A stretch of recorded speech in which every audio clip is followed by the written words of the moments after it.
Welcome to the program. Ghana has opened urgent diplomatic talks with South Africa over alleged xenophobic attacks on Ghanaian residents. The move follows viral social media videos with Ghanaians demanding swift action to protect nationals from harassment. In one widely shared clip, South African locals confront a Ghanaian, telling him and other foreigners they are not welcome. The incident comes amid reports of a renewed wave of anti-immigration protests in parts of South Africa. But in a swift response, the government says it has already begun diplomatic engagement with South African authorities to de-escalate the situation. We'll bring you details of that statement from the Foreign Affairs Ministry shortly. But first, let's listen to reactions from some South Africans.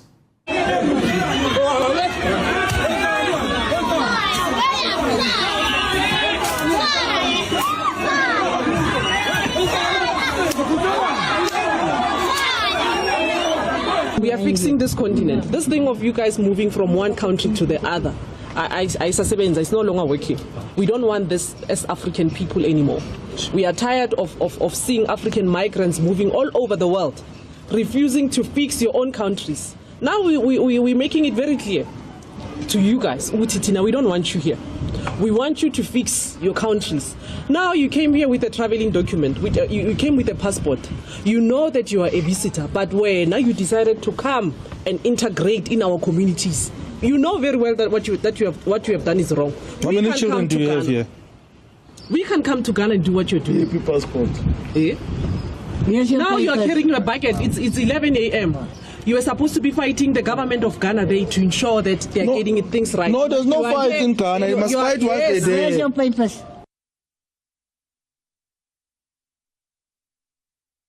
We can now bring you that statement from the Foreign Affairs Ministry. And there you have it. It says, I have this morning held a telephone conversation with my South African counterpart, Ronald Laloma.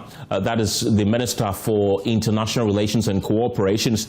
This statement is released by the Sector Minister, Kujuto Ablakwa, who continues to say that he called on him on the trending videos about Ghanaians coming under extremely disturbing xenophobic attacks in South Africa.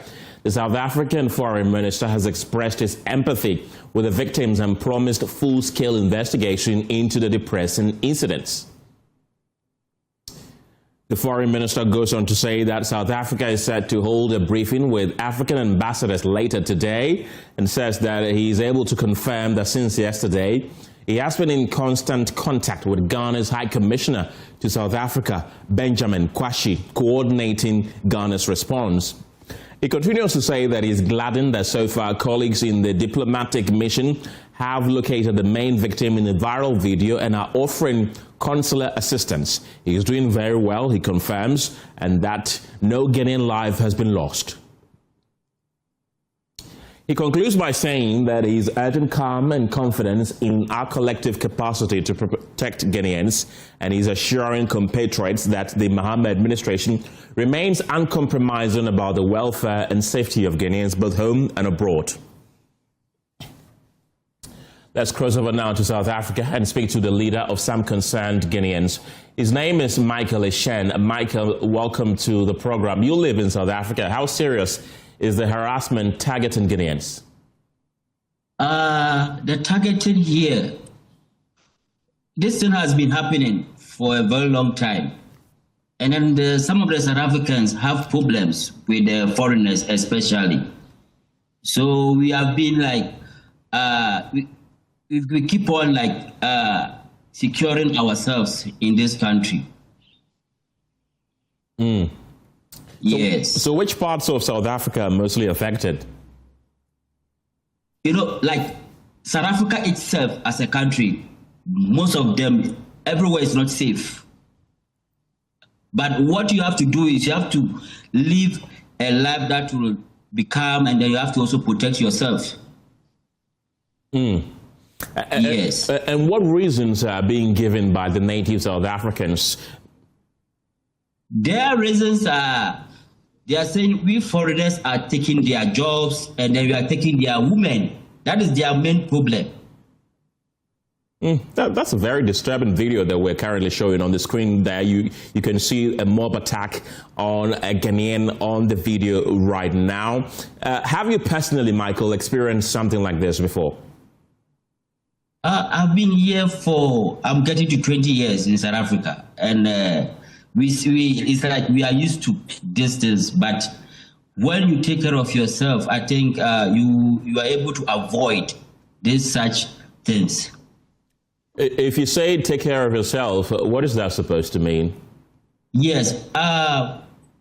One is being documented. When you have the right document to be in the country.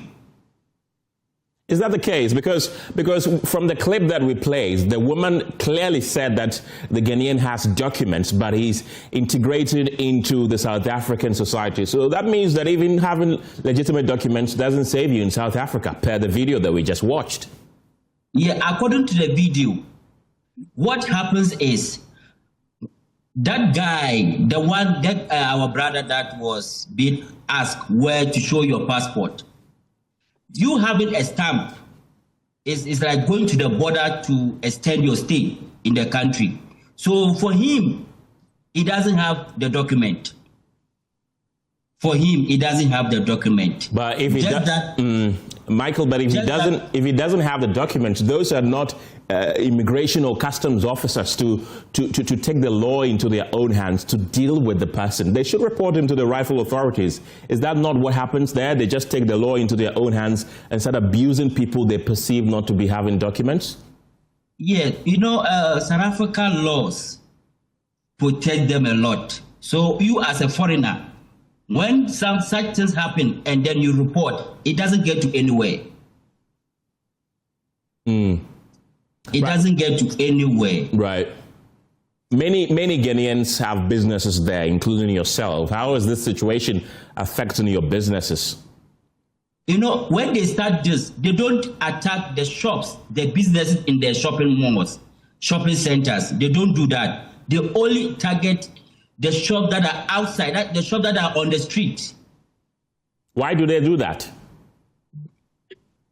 I get the ones on the street is easy to be attacked, but the ones in the shopping centers and the shopping malls is very difficult because immediately they comes there, they call the police. There's a security, so the security there for the shopping malls is highly protected. By the time the shops on the street is not really protected, no. Why is that? And are these shops mainly owned by foreigners, Ghanaians included? Yes, mostly salons, so many shops, the Ethiopians, the Bangladesh, so many. Have you heard from Ghana's High Commissioner to South Africa engage Ghanaian community in South Africa on this matter?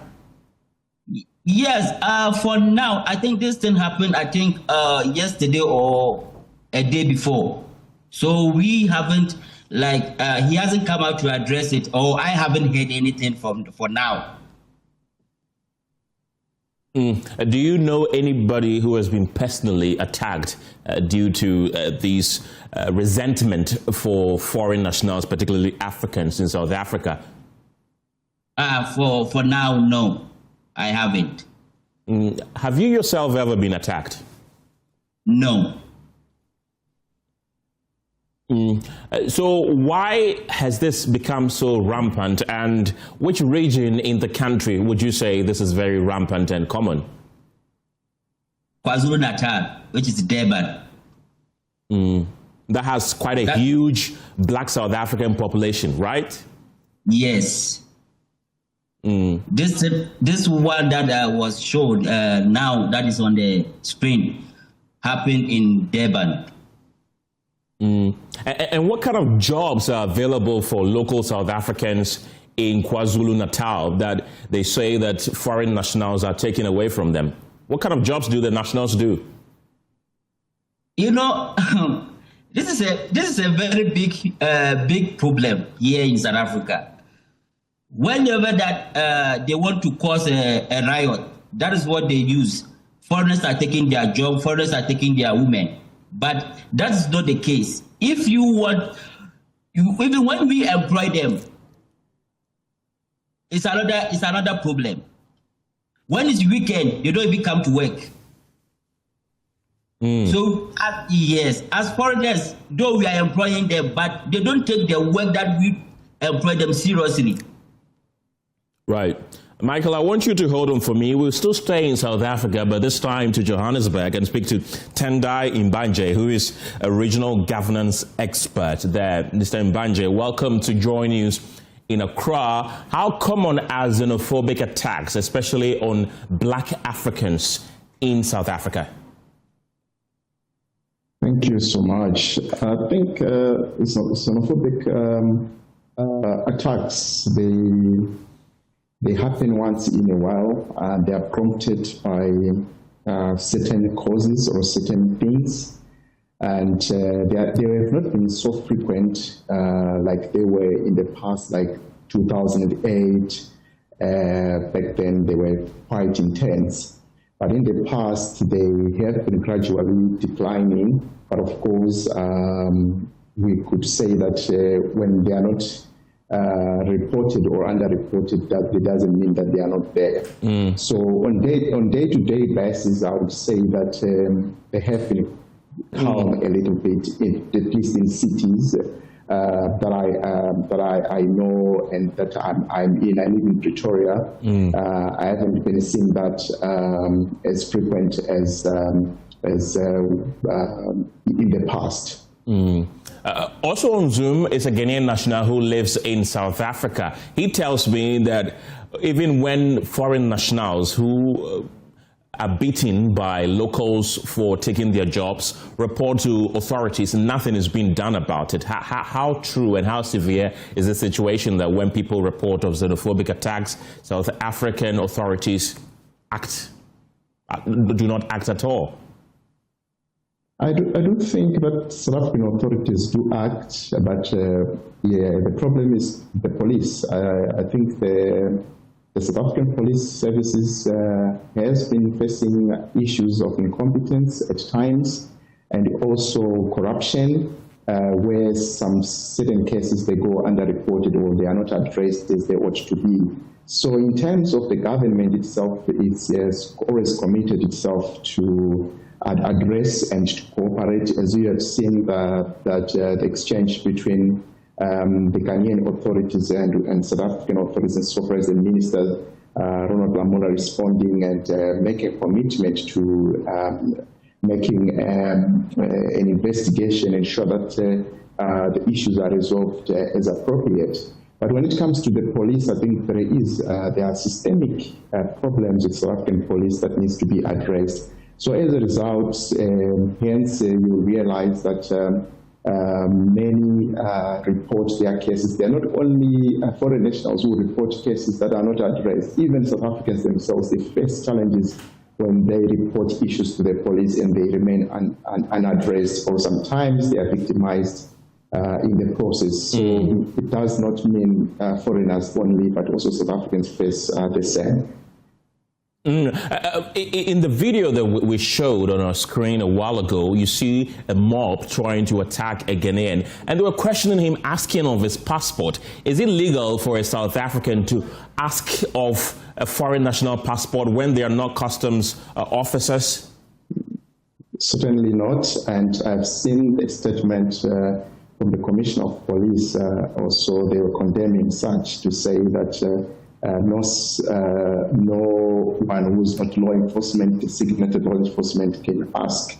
These are merely people who have taken matters in their own hands. What they are doing is illegal, and they should face the law. But usually they end up not facing any law. Why is that the case? Sometimes it depends with where the case has been reported. Also, sometimes it is because of the nature of the offense. Because the African justice system ought to, in many cases, they are dealing with very serious offenses, murder cases, robberies, and so forth. So you realize this kind of offenses may end up having people having lesser punishments or being acquitted. So that's usually the case from my reading. It's a pity, and sometimes also depends how the police has handled the case. Sometimes the police could also be acting illegally insofar as they address such matters. These attacks are usually only targeted at black Africans. There are a number of nationals in South Africa, from Europe, from Asia, from North America, from South America. You barely, even if there is any, hear of South Africans attacking other nationals from other continents. Why is it that the attack is usually focused on black Africans? I think I look at this from a very colonial perspective, because these attacks are generally targeted towards vulnerable people who are seen to be threats to competing with the same economy, for those little opportunities that are available for common people. It's a pity. I think these attacks are often associated with economic survival. Hence, you realize it's black people on the periphery of the economy. They're the ones struggling to compete for the little that is left within the streets. So therefore, it only happens among the common people. It can't happen to the elites, because the elites, they don't do this kind of jobs. They don't also live in communities where these attacks happen. So it's purely, it can be looked from a socioeconomic status. It's for those who belong in that class that are attacked. Tendai, I want you to hold on for me. Don't go yet. Let me bring back Michael, who is a Ghanaian resident in South Africa. He's been staying there for about 20 years. Michael, are you scared for your life? No. Why? I've seen this type of things normally happen, so it's like I'm used to. When it happens, we just stay at one place and then check what is happening. That is all.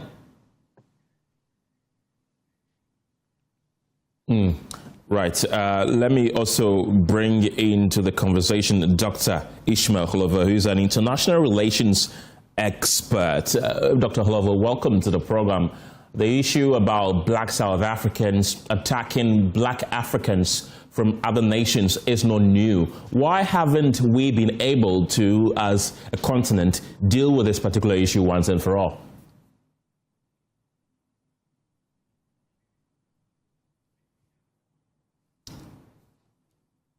Right, we're still trying to get Dr. Ishmael Holovo on the line to speak with us right now. Well, let's speak to Professor Dramani Kipo, who is an international relations expert as well. Welcome to the program, Dr. Kipo.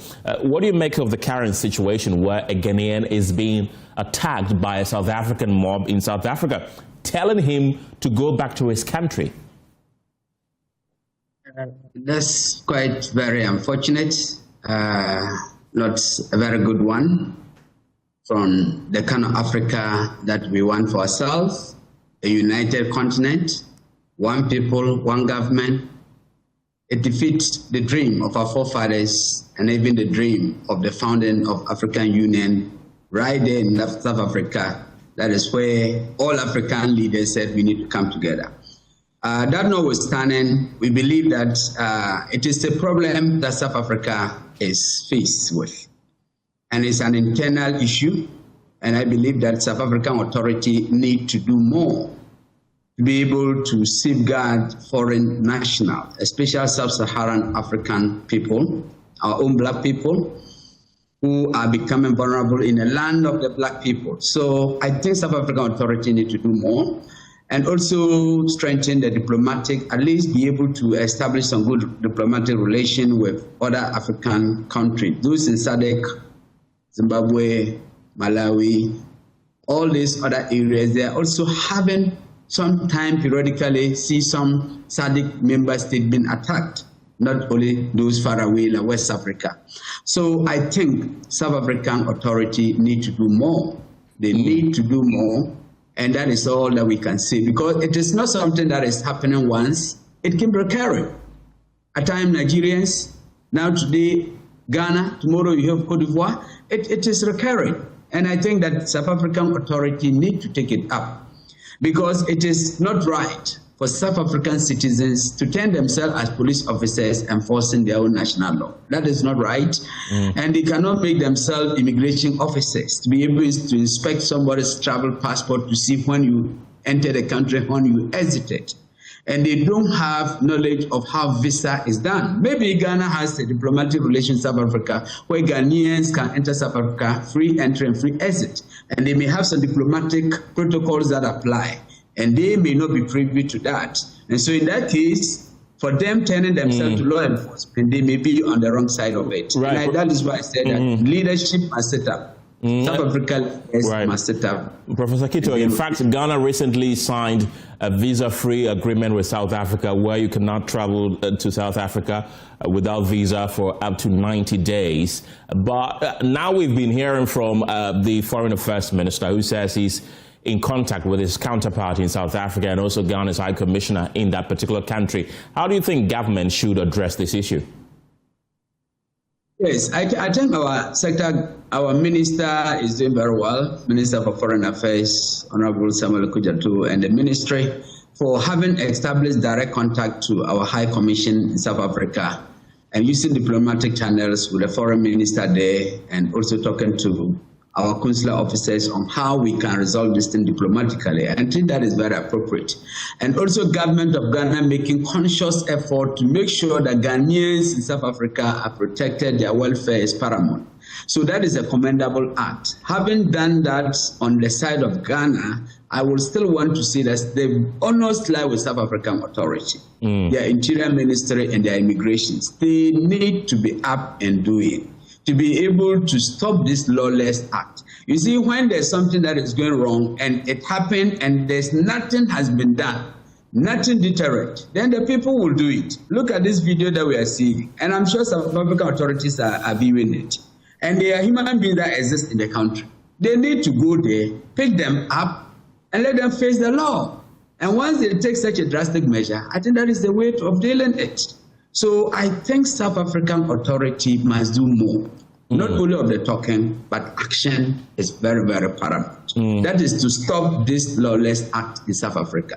We need South Africans here in Ghana, and South Africa need Ghanaians. And that one, it is something that we cannot do without. Right. And South Africans should not put it that it is because Ghana is bad, that is what, that is not the case. Absolutely, that is not the case. South Africans are living in Ghana. They are doing business. South Africans are here. They are schooling. And so we need South Africans in Ghana, and South Africans need Ghanaians there. And I think that the government of South Africa must deal with this act of lawlessness of their citizens, at least to deter them from further attack. And that is what I will put to government of South Africa. Professor Kipo, don't go yet. I have Dr. Ishmael Holover, who is also an international relations expert. Dr. Holover, welcome to the program. This xenophobic attacks on black Africans in South Africa is not new. Why is it that we are not able to address this issue once and for all? Thank you very much, and good afternoon to you all. I think virtually it's an issue of the domestic setup in South Africa. If you look at the South African state, you look at the causes of some of this in unemployment, high rate of unemployment, and which the indigenous black Africans in South Africa have interpreted to mean because foreigners have come in and they are taking their job. And because the political establishment in South Africa is kind of acting as if they are scared of dealing with it as a crime. They have virtually been pushed to obey sometimes some of these demands and some of these lawlessness that we are seeing. So the whole bit is about how South Africa is set up, how law enforcement and politics intersect in South Africa. Because of the political nature of migration in South Africa, which has been mixed with issues of economic grievances, which normally is the case that when you are in a society and things are not going on well, it is so easy for you to blame the migrant. In fact, we see this even in Ghana, where sometimes... Hello, Dr. Holover, do I have you? Difficulties. Hello? Right. I lost you momentarily. I can hear you now. Okay, so we've seen this thing even sometimes in Ghana, not to this extent. But you see the difference between Ghana and South Africa is that when these crimes are committed, then the people are punished, as Prof. earlier said. It persists because of lack of enforcement of the very laws that South Africa itself has. So, for instance, if somebody like this, valid papers, is being beaten by people who are not agents of the state, who are enforcing immigration law, a group like that should not be allowed to go scot-free, and there's evidence of what they are doing. And so if you don't enforce the law and punishment, you embolden others to resort to the same measure. And I think that as Africans, we must all collectively put some pressure on South Africa to be up and doing. It is not always the case that everybody is running to South Africa to seek refuge. I mean, it's the case that virtually Africans are moving around the continent. And if we are aiming at integration, if we are aiming at ensuring that we have Africa where Africans can live anywhere, you can't have this situation. I think that, of course, it also has historical under 12 years of apartheid. It still has consequences for today. So in as much as most of the economic advances are not actually perpetrated by Black Africans who are doing very little there, they are so scared to stand up the fight who virtually own majority of the economic enterprise in South Africa. So they resort to attacking other Blacks. And so we have to put some pressure on the South African state to reform, take measures to ensure that they enforce the very laws that they have in their own country to protect migrants. Dr. Hlovo, don't go yet. Tendai Mbanje is still with me all the way from Johannesburg. He's a regional governance expert. I understand we've lost him on the line, but do I still have Michael on the line? Yes. Yes. Michael, has there been any official communication or statement from the South African government concerning this disturbing development? Not yet. Not yet. The only chief inspector that addressed the issue was the chief inspector in KwaZulu-Natal, which is Makunazi.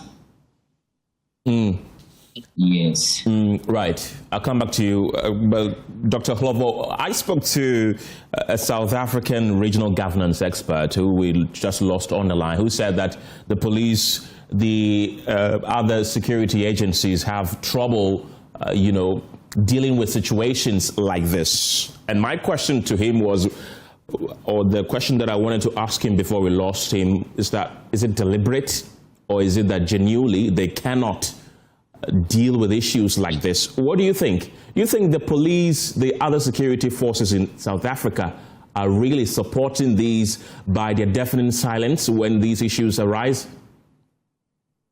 Okay, so I think that both of those could be true. In the first place, policing may take place within a certain ideological framework. So even though the police institution may be there, if it operates within a certain ideology, that secret-sized migrants, they may watch on while this thing happens. I'm not saying that's the case of South Africa. But it's also maybe the case that they have genuine lack of capacity.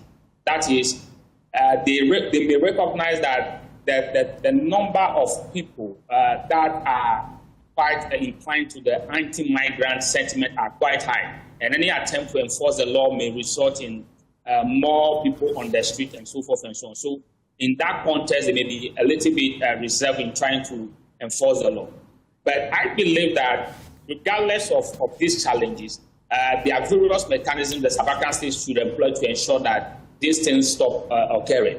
There should be the need for South Africa to commit a lot of resources in trying to educate their own population to understand that it's not every migrant you see on the street that's a threat to you, your job. Some migrants are actually creating jobs. Some migrants are actually contributing meaningfully to their development. So it boils down to that. And even if they have genuine lack of capacity, it's still up to the South African state to equip the police, to provide them with the state-of-art equipment that can be used for mob control, that can be used for to disengage people like this. So yes, to some extent, there's this complexity of the South African politicians.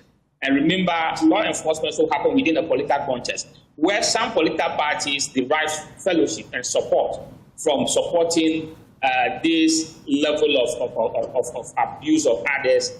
Then you have a situation where the political class is scared of trying to contain this. And if the political class, the political leadership is scared of trying to do this, then the police service will automatically also not take action. Because you see, it takes political leadership for police service anywhere to act.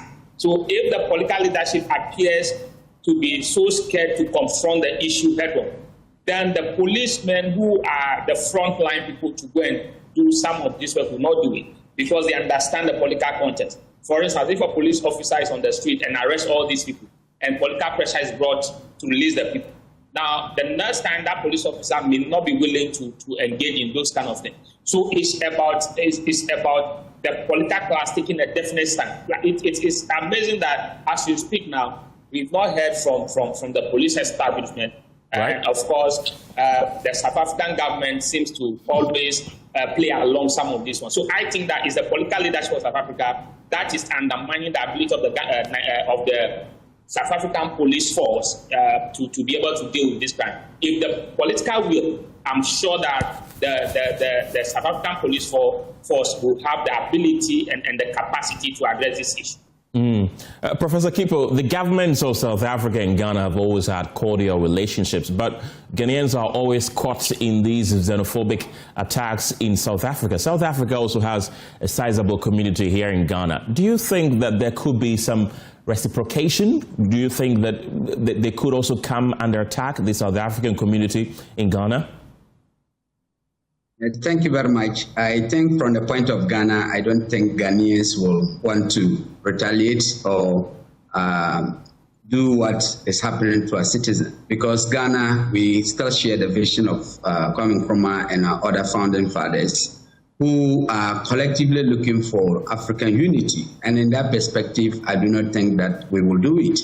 What our governments and the people of Ghana will be seeking more is to be able to see South Africa as a very strong and powerful country. South Africa, a founding member of BRICS, is the hope of Africa, and we expect South Africa to be proactive and be able to deal with some of these recurrent issues so that we will be able to see that South Africa is a safe environment to go. Very often we go there for conferences, South Africans come here for meetings, we have these exchanges. And we can go to South Africa without a visa. So all these things we need to build on our integration. And I would want to still say that South Africa government need to do more. Ghana will want to continue to maintain good relations with South Africa. And Ghana maintained that relation even before they are independent. Ghana was very supportive for South Africa to be able to come out of the apartheid system where they were suppressed. And if today South Africa has gotten that political liberation, we expect them to also still show good care of other sub-Saharan African states who contributed to their success in the political liberation. And Ghana will continue to partner with South Africa. And then Ghana will want to continue the diplomatic channels to resolve it. I think that is the way. As for violence, we get violent. That is not an issue that is very important for us in Ghana. But solution to it is what we are looking for. And the onus of South African government to make sure that the situation is sanitized. Dr. Hlovo, what should the governments of South Africa and Ghana do to resolve this issue once and for all? So I do believe that it's about, between government to government, a lot is being done. There's a lot of cordial relation between Ghana and South Africa. That is at the state level, between government to government level. The challenge, and of course the South Africa situation now reflects the general challenge of integration in Africa, where we have state-level integration without people-to-people integration. The challenge for African unity and African integration is how do we translate the very cordial relationship between our states to a very cordial relation between the people of those states. For a very long time, the African unity agenda, integration agenda has focused on states, trying to bring the states of Africa together. I think that part of what we are seeing is a reflection of the weakness of that approach, where countries are putting a lot of diplomatic measures in place to be closer to each other, to integrate across board, but putting very little effort in integrating their people, making the people feel like they are just part of one big continent that have been divided by some artificial border. So there's the need for both sides to invest in people-to-people diplomacy, trying to get ordinary South Africans to understand Ghanaians and, for that matter, other Africans as just part of their they are very community. That also goes to maybe getting Ghanaians to understand that Nigerians are just part and parcel of us. We cannot get rid of them anytime soon. So it reflects that broader problem within Africa where states are integrating, but people are not integrating. So there's the need to focus much beyond Ghana and South Africa on investing in how people across various countries will now see themselves as a member of a common Africa, as people who share the same destiny. So that the South Africa then see the Ghanaian on the street of South Africa as somebody who is fighting the same battles that he is fighting in South Africa. The South African anywhere will see Africans as one of his own, and that solidarity will be enough to overcome some of these things. And so without that level of investment in people-to-people engagement, understanding people, understanding migration, we will continue to see some of this. But in terms of South Africa, well, every other African country seems to have issues with other African migrants coming in. It seems South Africa has gone overboard. And there's the need for proper education.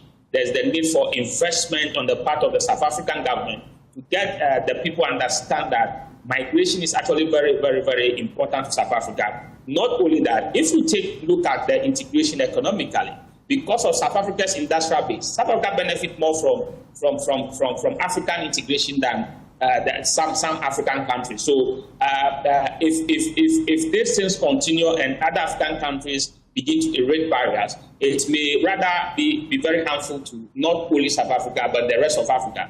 Because if, for instance, other African countries feel like you are not willing to accommodate them, and you see sometimes government may not take this, but people may take this for us and they decide, okay, since we are attacking our brothers, we are stopping dealing with South African institutions. That's one way to go about it. You say, okay, we will not deal with South African institutions. And there's South Africa establishment across the length and breadth of this continent. And if that happens, the challenge will be to South Africa. So if you look at it, South Africa, you are battling countries like USA who are talking about white rights and so forth and so on. And you need the African brothers to support you. So the government have to translate all this to a proper education framework, public education in schools that help them to overcome the fear of migrants. And I think that goes to the rest of Africa. We tend to fear our other African migrants. We fear them more than we fear people coming from outside this continent. And that logic is because of the legacy of colonialism. So we are more accommodating to people of particular skins than people of our own skin. That is regrettable, and we must begin to change our mind. Of course, the South African one is the extreme, but that doesn't mean that the rest of us we are not part of this whole challenge that Africa is facing. Right. The latest IMF projections put South Africa as the second biggest economy on the continent, recently overtaken by Egypt. That means that they're a big player on the African continent. Speaking of African integration, we have the Africa Continental Free Trade Area, the AfTA. Does this put that particular union in jeopardy, looking at the might of South Africa and how they are constantly attacking Nigeria, Ghana, Zimbabwe, other black African nationals? Do you think it puts some continental trade unions like the AfTA in jeopardy, what they're doing? So of course, it presents a challenge because, you see, AfTA operates in a manner.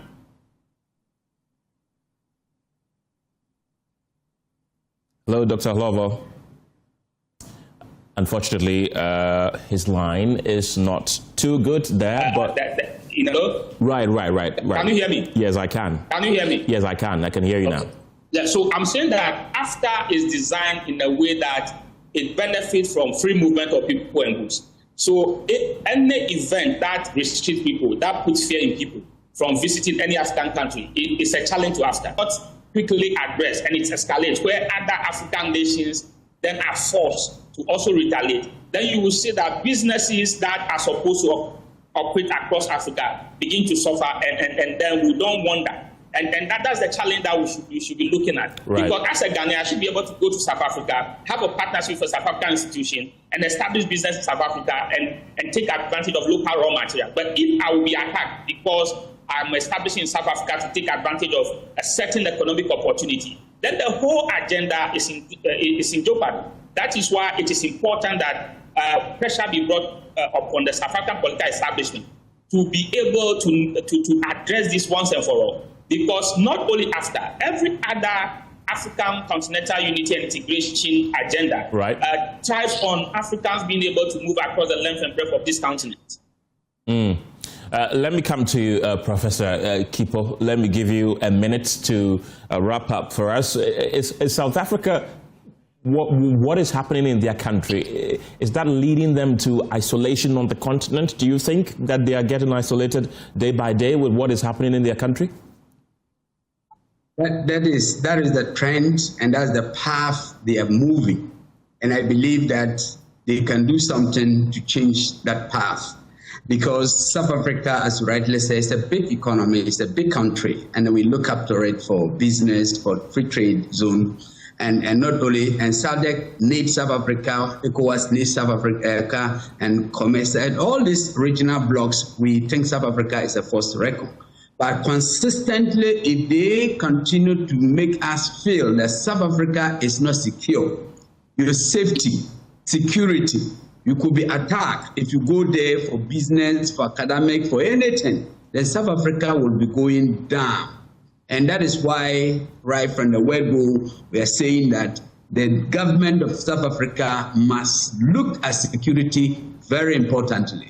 I also think that sometimes domestic policy of South Africa is an issue. If you look at the power of the ANC and the growing trend where ANC also struggled to be able to get power as before, and they have to now rely on coalition government. That is also part of the challenges that they may be having with how to be able to deal with some of this trend. They feel that if they want to use the brute force and take them on, then ANC may still be going down, but that notwithstanding, democracy is not only about winning power, but it's also about what safeguarding the safety of the citizens and other people who live there. And I still believe that despite all this, South African government must be up so that our continent, we can go as one people.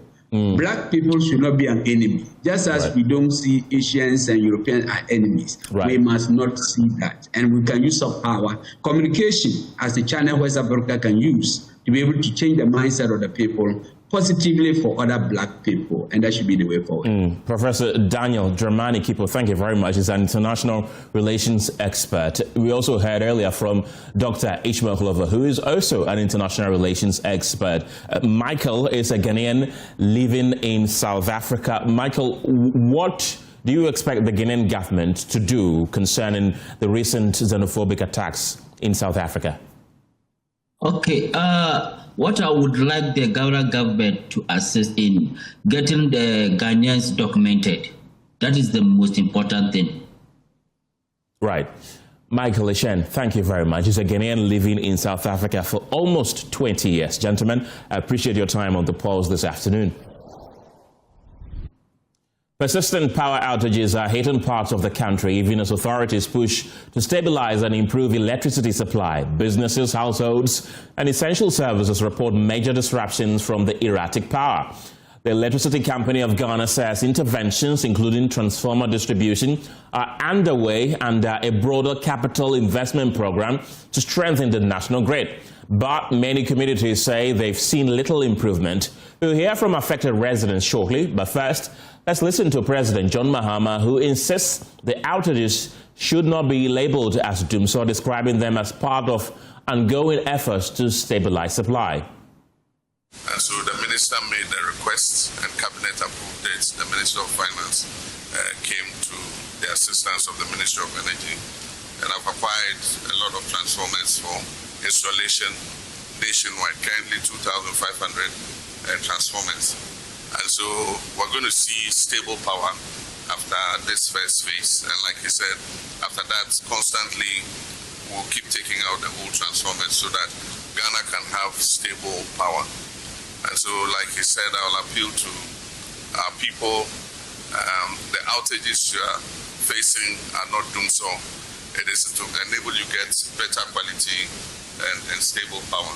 But like he said, anytime they are going to replace transformers, to inform the people in the area so that they are aware that their lights are going to be put up for a while until the transformers installed. One of the things that I'm happy about is a lot of these transformers are produced locally in Ghana. They are made in Ghana, transformers. And so it also helps to multiply the benefits that our country is making. I'm looking to the day where all our transformers will be produced locally, and we'll be able to stabilize the power situation in our country. So well done, NEDCO. Let's now hear from some Ghanaians who are unhappy with the current situation. The Ashanti region has for the past weeks experienced continued erratic power supply. The outages are heavily impacting economic and social activities in the region. From salons to cold rooms, businesses in the region are reeling under the impacts of the outages. We need to buy petrol several times during the week. Light in a week.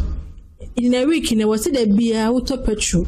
I charge phone for people. Those selling on the roadside, they come to charge their phones here. So at least when you charge it for the person, you take some little money from them, which helps the business. Nowadays, the way the light is going on and off is really affecting my business. I can't get my small coins from those selling and from those traveling. We suffer whenever the lights go off. I have a generator, but it costs me extra to buy petrol.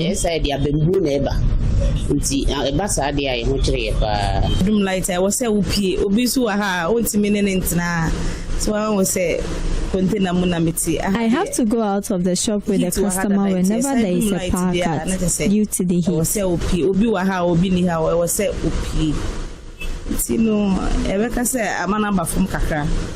The Electricity Company of Ghana has announced a 3.46 billion cedi capital investment to improve power supply across the country, with the Ashanti region set to benefit.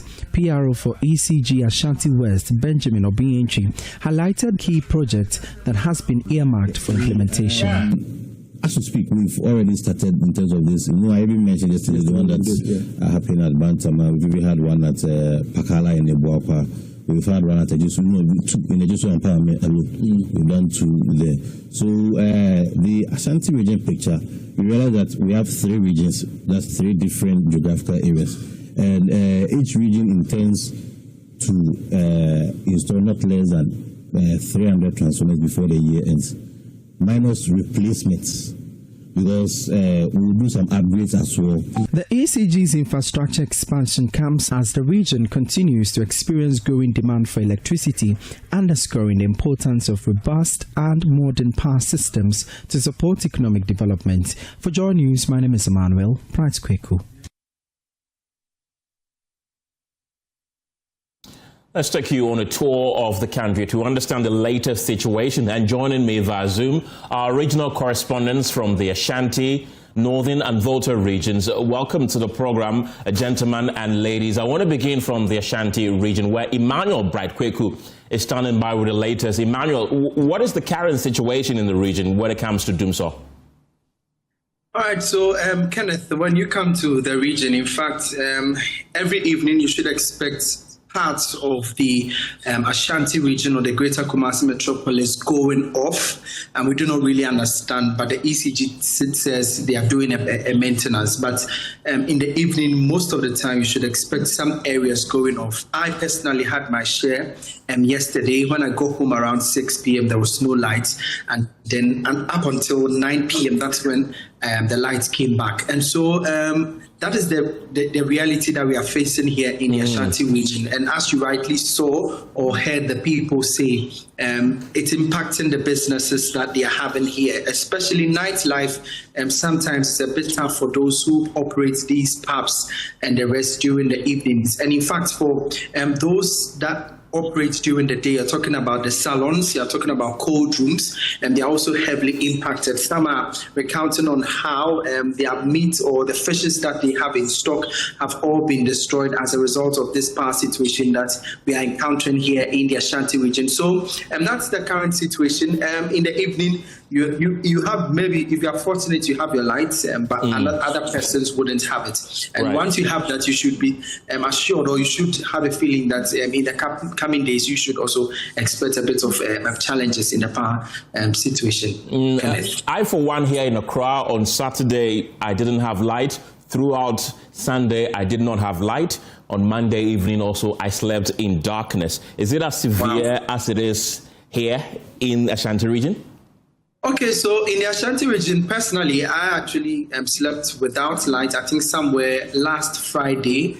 Yes, I think it was last Friday. That's when I didn't have the entire night, so I had to sleep without electricity the entire night. And in fact, for most of the people especially in the hinterlands, or those who are not really in the cities, they are actually having challenges when it comes to the power. You're talking about Trede and the environs, and those places, they are more impacted. So even some of these customers who spoke on our morning show, that's Love in the Morning, you could see the grief or how passionate they were about this situation that they are encountering. For them, it's almost every day that they are experiencing power outages. And so in the Ashanti region, in certain areas, they are having it they are heavily impacted. But unlike those of us who are a bit closer to the city, we are experiencing a bit, it's quite okay, but it's not really okay. Yeah. Emmanuel Bright-Kweku, thank you very much. Let's go to the Volta region and speak to Ivy Setoji. Ivy, is the situation any different where you are? Actually, no, the situation is not different from the Volta region. We have been experiencing power outages regularly. We have media and ECG platform where we normally complain, that's the journalists in the Volta region complain about power outages. So when it happens, we put it on the platform for the regional PRO units to attend to us. Sometimes it happens according to her without their knowledge. So she'll quickly have to inform the engineers and get the feedback to us. Sometimes they have planned outages, so she gets these flyers on the platform for us to share, and also press releases regarding that, so that residents in the region or clients can prepare very well for it. But recently it has been consistent. Last Monday, when I got back from the south, that's Keta to Ho, about 3 or 4 times the lights went off. We posted it on the platform, and then she assured us that it was a little false from Greek or something, and so it was going to be restored, and it was. But residents are really, really complaining about the situation, especially business owners. They are saying that it's really affecting their businesses, especially those who operate co-stores, restaurants and other shops. Those who don't have the capacity to purchase a generator are really, really complaining. They want the ECG to do something about the situation quickly, or they lose their businesses. So the situation is not different. Sometimes we sleep in darkness, sometimes we spend the day without lights, and so you have to go out. If you are not working, you are in a house and there's no lights and the heat, you have to go out and then wait until the light is back. Yes, so the situation is similar in the Volta region. What time of day does the light usually go off?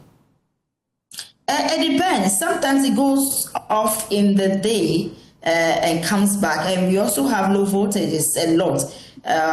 As for the low voltage, it happens almost every day. You just be there and then you realize that there is a low voltage. It's really affecting appliances. And sometimes it happens in the evenings where you are preparing to maybe sleep, or you just go home and then boom, the light is out. There's nothing you can do about it. Sometimes you have lights at the other house or the other areas, and then where you are, there is no light, and you have to call the electricity company to see if they can do something about it. So it depends on the timing. It happens any time of the day, depending on the situation on the ground. Ivy Setoji, thank you very much. Let's now head to the northern region and speak to our resident correspondent, Martina Bugri. Martina, how are residents in Tamale and across the northern region coping? Is there intermittent power supply there as well? Yes, but not as serious as this in the south. We have had our fair share of it, but not too frequent like they are experiencing in the south. So we have some areas largely that have some intermittent cuts. And there are some areas, especially areas we are told are overloaded on transformers. Those places, yes, we probably will have electricity off once in a week or twice a week, depending on what happens. Now, when this happens, you are able to call their toll-free number to lay a complaint, and then it is addressed. Except that they close at 9 o'clock. And so when that happens, if it happens after 9 o'clock, it means that you're going to spend the night in the dark.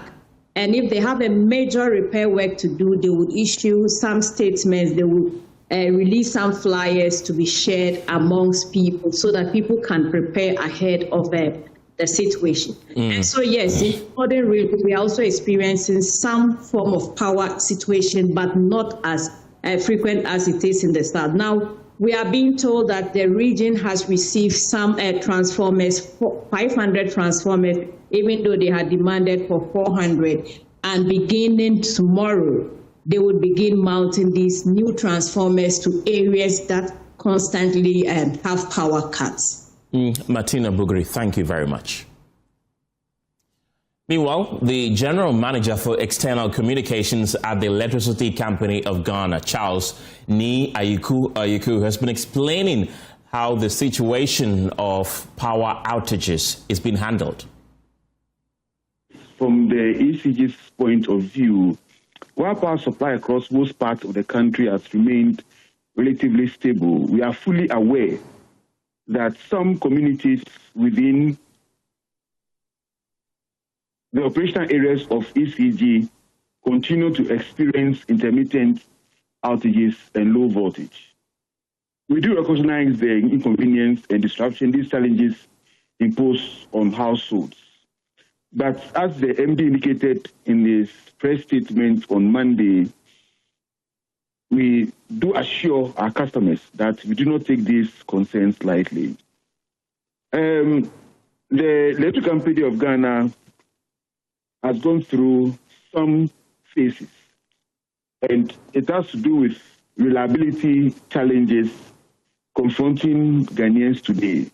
And this stems from multiple intersecting pressures, some structural, some operational, and some financial. I believe you are aware that over the past few weeks, the ministry has given approval for the upgrade and replacement of some transformers. We've completed the Maijo and the Lashibi power stations ahead of schedule. Next Tuesday, 28th of April, we'll be moving to Teshdingwa, and these are some of the measures being implemented to address these challenges. But let me touch on some of the key challenges that we are facing as a company in terms of the challenges that are being confronted by our customers. So one has to do with overloaded distribution infrastructure. So we've had challenges with transformers, cables, and substations. And as indicated earlier, we've replaced some power transformers in these substations. And very soon we'll look at the replacement of over 2,500 transformers within our operational areas. We also have a challenge with our damaged and rotting poles, vegetation encroachment, as well as funding. Don't also forget that ECG is part of a value chain where we have the power generators, the transmission, and then we distribute it. So sometimes there are outages not necessarily coming from ECG, but from upstream. So you can talk about the VRA, the IPPs, or even Gridco. And it's critical now, particularly as we are experiencing periods of warm weather. But Investments are being put in place to restore reliability. And we can look at these interventions or investments in several categories. From intermittent power outages, let's talk politics, because hundreds of opposition MPP supporters have poured onto the streets of the Bono regional capital of Sunyani in protest against what they allege is a deliberate crackdown on free speech. Well, the party insists that recent actions by state authorities point to a troubling pattern, one they describe as a coordinated effort to suppress opposition voices and weaken democratic accountability. Protests follows the recent arrest of the Sunyani East Constituency Communications Officer, Abubakar Yakubu, popularly known as Baba Amando, and the Bono Regional Chairman, Kwame Bafo, also known as Abronye. The party maintains that these developments have sparked outrage among its rank and file, triggering today's show of force in Sunyani. Before we hear from the political actors, let's take you live to Sunyani and speak to Adom News' correspondent Christian Ofori Kuma for the very latest. Christian, what is the current situation on the ground? Has the protest ended?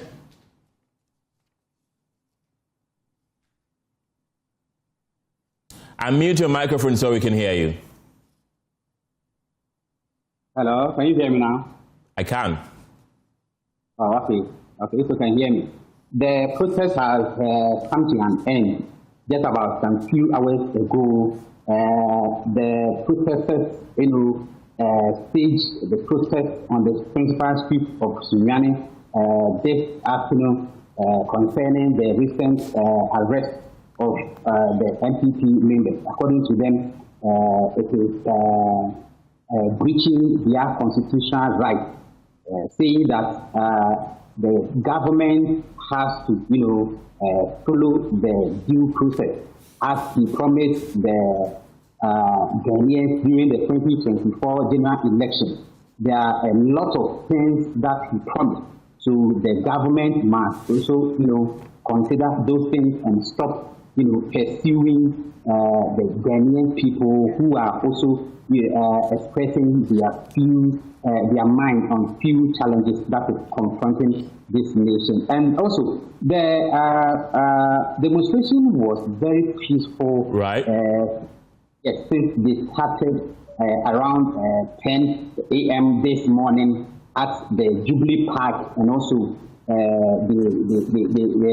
were on the principal streets of Sunyani as they said it. So today happens to be the market day in Sunyani, so there were lots of traffic jam. As you can see, people were also out there chanting, cladding in black and red, and also holding some placards, instructions on it.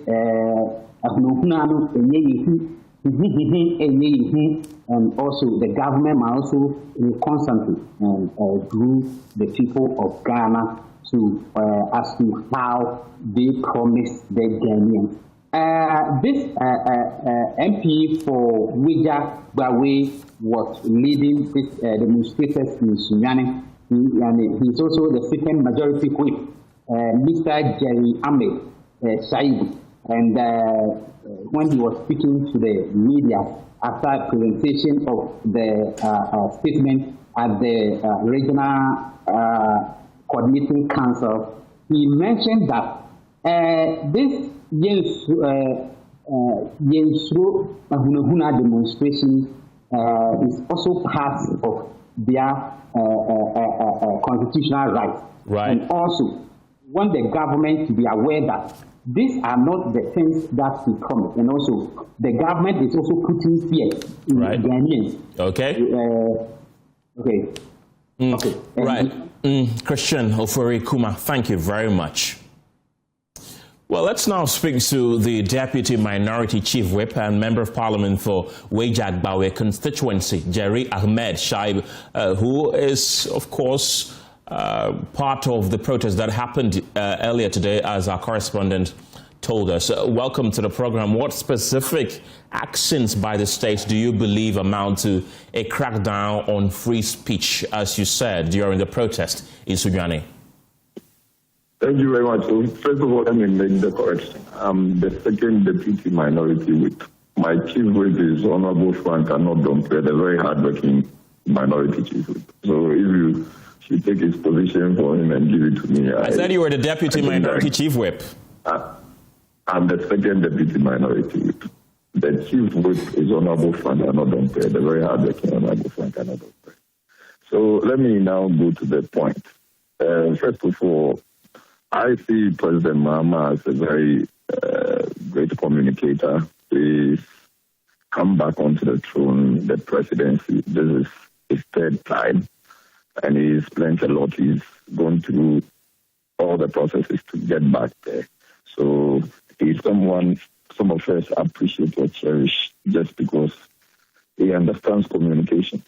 But this is the same president under whose presidency or under whose authority Ghanaian people are now being intimidated. You cannot have free speech. You cannot say what you think and believe. Obviously, knowing that there are restrictions to some of the things you can say.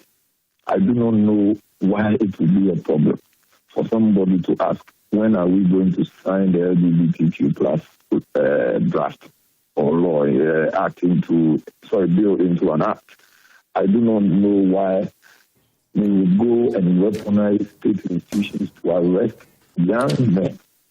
I mean, if you look at the list, it's as if it's a political witch hunt. It started with Obama, Pokwasi, then Fanti Comedy, then Kofi Nkansa, then the famous lady in North Tongu, she's called AY, then Abonye DC, then Baba Amando, then Adenta Kumi, and Baba Amando. Why? What is the problem? Why is our democracy under siege?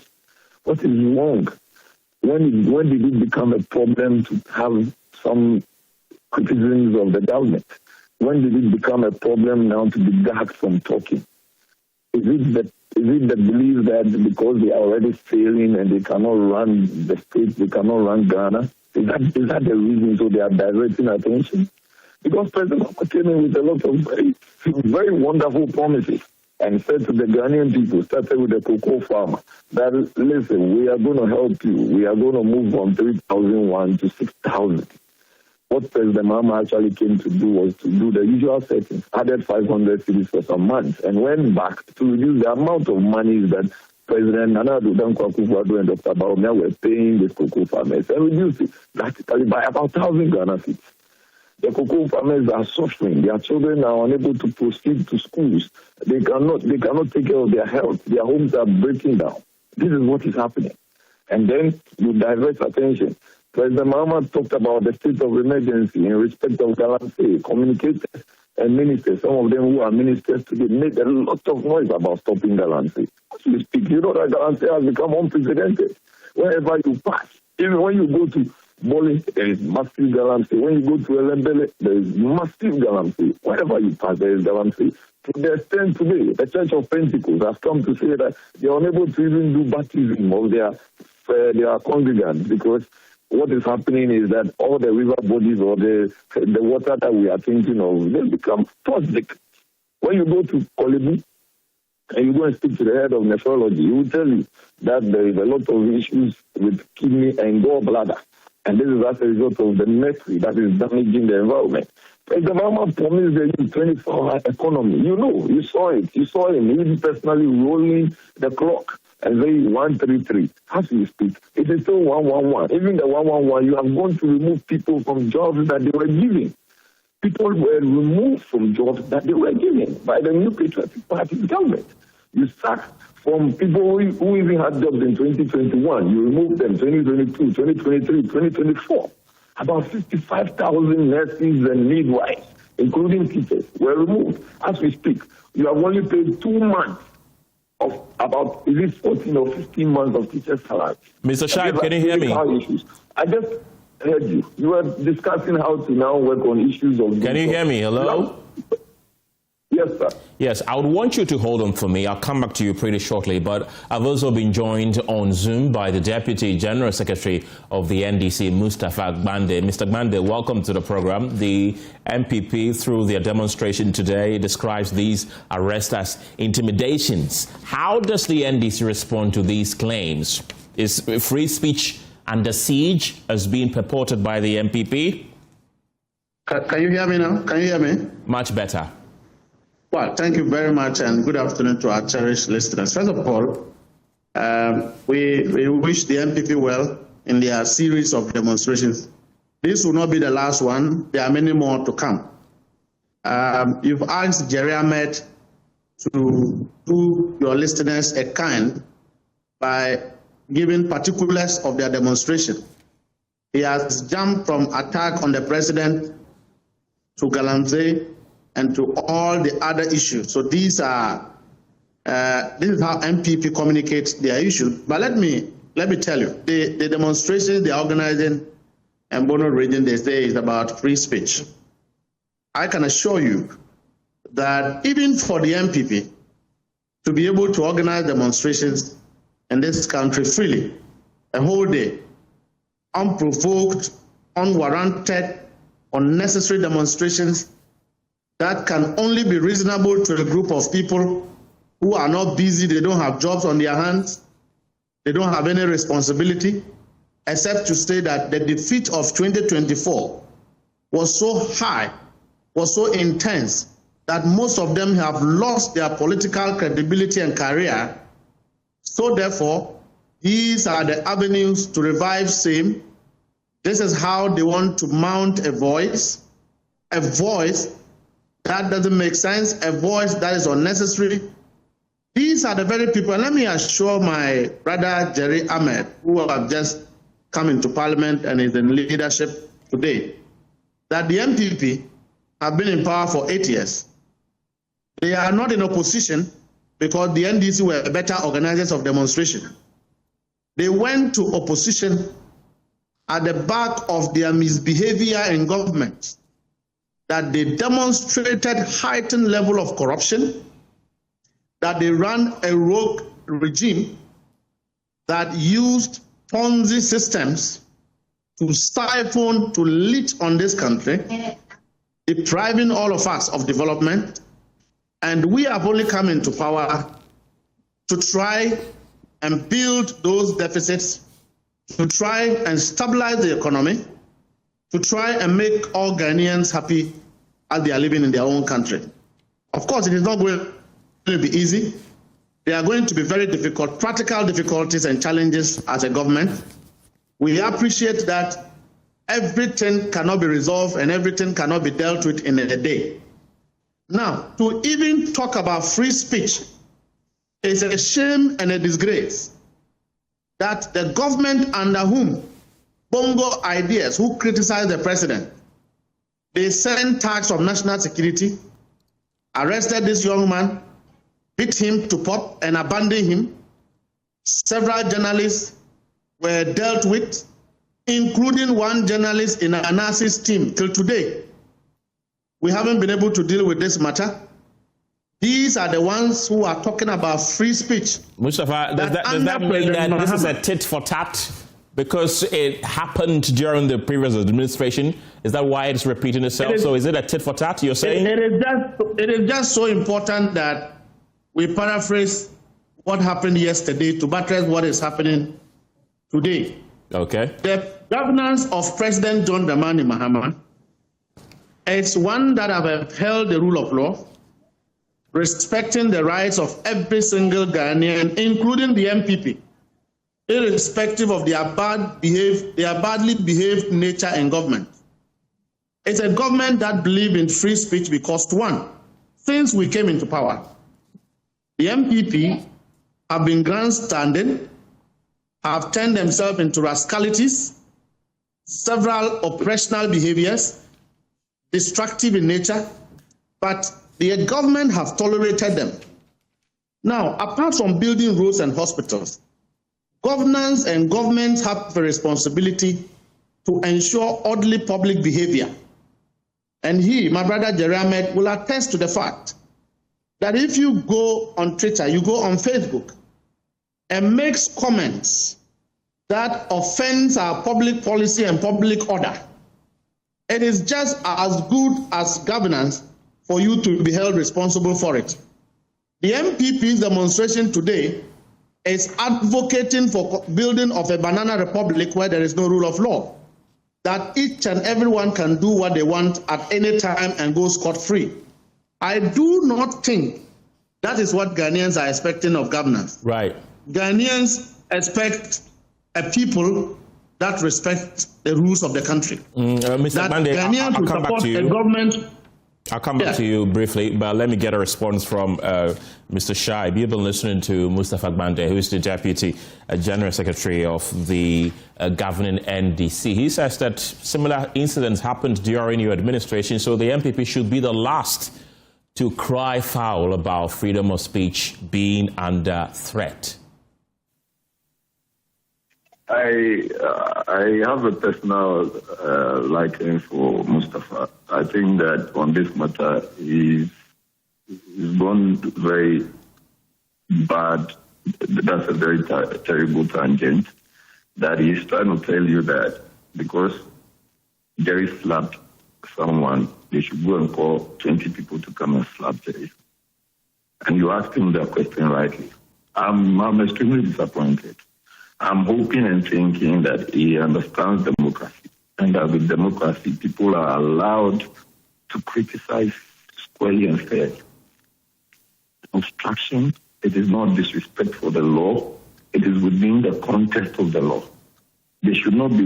Did you hear the Otumfo Asantini and the kind of advice he gave them? His advice was very simple and clear, that they are already having the arrogance of power. There's so much arrogance of power, and that they believe that power is forever. Power is transient. And I'm happy that he knows that we were once in power and were voted against. And this is someone who is now telling us that we misbehaved. But this is a call from Otumfo, asking and praying that the misbehavior should stop. They should stop arrogating themselves power unnecessarily. The intimidation should stop. I was making a very clear point that, listen, it is as if they are unable to run the state and do it properly. And all what they have done, all the promises that Dumso is never going to come back, which Dumso has come back, and that importers and traders were going to benefit from whatever tax systems they were going to bring. They're not bringing the publican AI, which has been fixed at the port.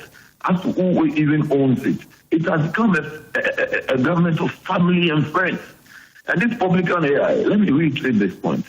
The last time we engaged Guta and GEA and AGI, there was an institution or a company that came to tell us that, listen, we imported 90,000 euros worth of products, including shipping of the whole container.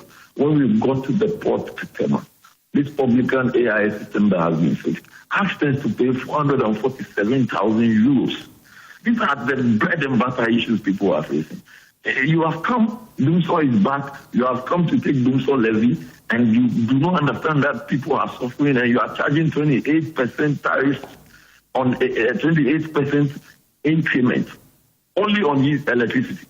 Then you come and promise headmasters. You tell them, I'm not going to give you the money. You go to them. We are not going to use buffer stock. We are not going to do this. And our children are not able to get any healthy food. They are suffering. And you see no reason to listen to us and take proper steps to correct this. You promised teachers. You said you were going to cancel their licensure exams. You haven't done that. You promised women. You said you were going to do women's bank. What is happening? It is whether you're getting money and going to constituencies, sharing to constituents, and now coming to tell us that, this is how much the Jubilee House has allocated for you, and this is how much you'll be getting. When the Ghanaian people who felt the need to vote for you massively, thinking that you came back to restore hope, now the hope has become, this is what is happening. So what happens? What happens next? What happens? Is that you go and buy Abubuya and decorate it in a manner when drone was working, when LIMS was working, when Agenda 1.1, now, if you come to Foricum, it's virtually done. You promised us oral and said you were going to recover $22 billion. Can you hear me? Hello, Mr. Shaib, can you hear me? And then you don't want us to talk, because when we talk, now you feel the need to come after us and arrest us anyhow, unwarranted arrest. And you are saying that this is the way to go. And you are saying that, oh, somebody once did it, so let us do some more. Is that the way to go? What happens next? Advice to the Ghanaian people, those who queue to go and vote for you. What happens next now? What happens next? You've held a demonstration in Sunyani today condemning the attack or perceived attack on free speech. What's the next line of action? Are you going to do a series of demonstrations until you realize that? Ghanaians to understand that respectfully, all the promises that were made, including the protection of our fundamental human rights under this government, is already astray. It is already out of the way. It is something that President Mama assured the Ghanaians. I told you, he's a great communicator, somebody I cherish personally. So I felt the need to believe anything he said to the extent of ensuring that there is peace and tranquility. Now, when you talk, then you are made to believe that, oh, you'll be arrested anytime. No, that's not the way to go. What happens next is to encourage CSOs, to encourage media men and women like you to come out, stop being silent, don't be intimidated. Let us all arise and let the Ghanaian people understand that we cannot be intimidated. Right, Jerry Ahmed Shaibu, thank you. Ensure that things you said you are going to do, you do them. Right. Thank you very much. Jerry Ahmed Shaibu is the second Deputy Minority Whip. I want to give the final word to Mustafa Agbande. Mustafa, in 1 minute, I want your response to what Jerry Ahmed has been saying, and then we wrap up this conversation. I think at some point I got confused as to what exactly is the point of this interview or the argument of this interview, because there's nothing for me to defend. So far in this interview, the MPP have not been able to assert or to prove to you a single evidence, a single ground on which they will fly to Sunyani to organize a demonstration, except to say that a certain misbehaved young man has been put to law and that they do not agree with the law, so they must go and demonstrate. I mean, it's an exercise in futility, and I don't think that we'll waste our time on it. If Jerry Ahmed and the MPP want us to have a debate on whether or not government is performing as compared to the Ponzi scheme they had in 8 years, they should come back to Accra. Let us come to the studios of Joy FM and give our listeners benefit of the doubt. But as far as I'm concerned, there's no interview, there's no argument, and this is a waste of everybody's time. Mustafa Agbande, thank you very much. He's the Deputy General Secretary of the governing National Democratic Congress. We're still watching the polls here on Joy News. Now, the Office of the Special Prosecutor, OSP's fate hangs in the balance as the MPP minority in Parliament is piling pressure on the Supreme Court to overturn a High Court ruling that stripped it of its prosecutorial powers. The decision has effectively stalled ongoing cases and cast doubt over past actions taken by the office. A fierce legal battle is now unfolding. At the center of it is whether the High Court had the jurisdiction to make such a determination and whether the establishment of the OSP itself breaches the 1992 Constitution.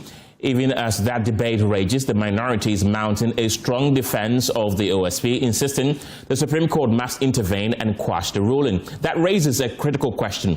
Is the minority's push constitutionally justified? And really, can the Supreme Court on its own make a definitive pronouncement on a matter so deeply rooted in constitutional interpretation? To help us unpack this, I've been joined in the studio by a private legal practitioner who is also the MP for South Dai and the Majority Chief Whip in Parliament, Roxanne Nelson Dafiamak. Well, we'll hear from him shortly, but first, let's listen to the Deputy Ranking Member on Parliament's Constitutional Legal Affairs Committee on more. 3rd December, Martin Kpebu was detained and subsequently released.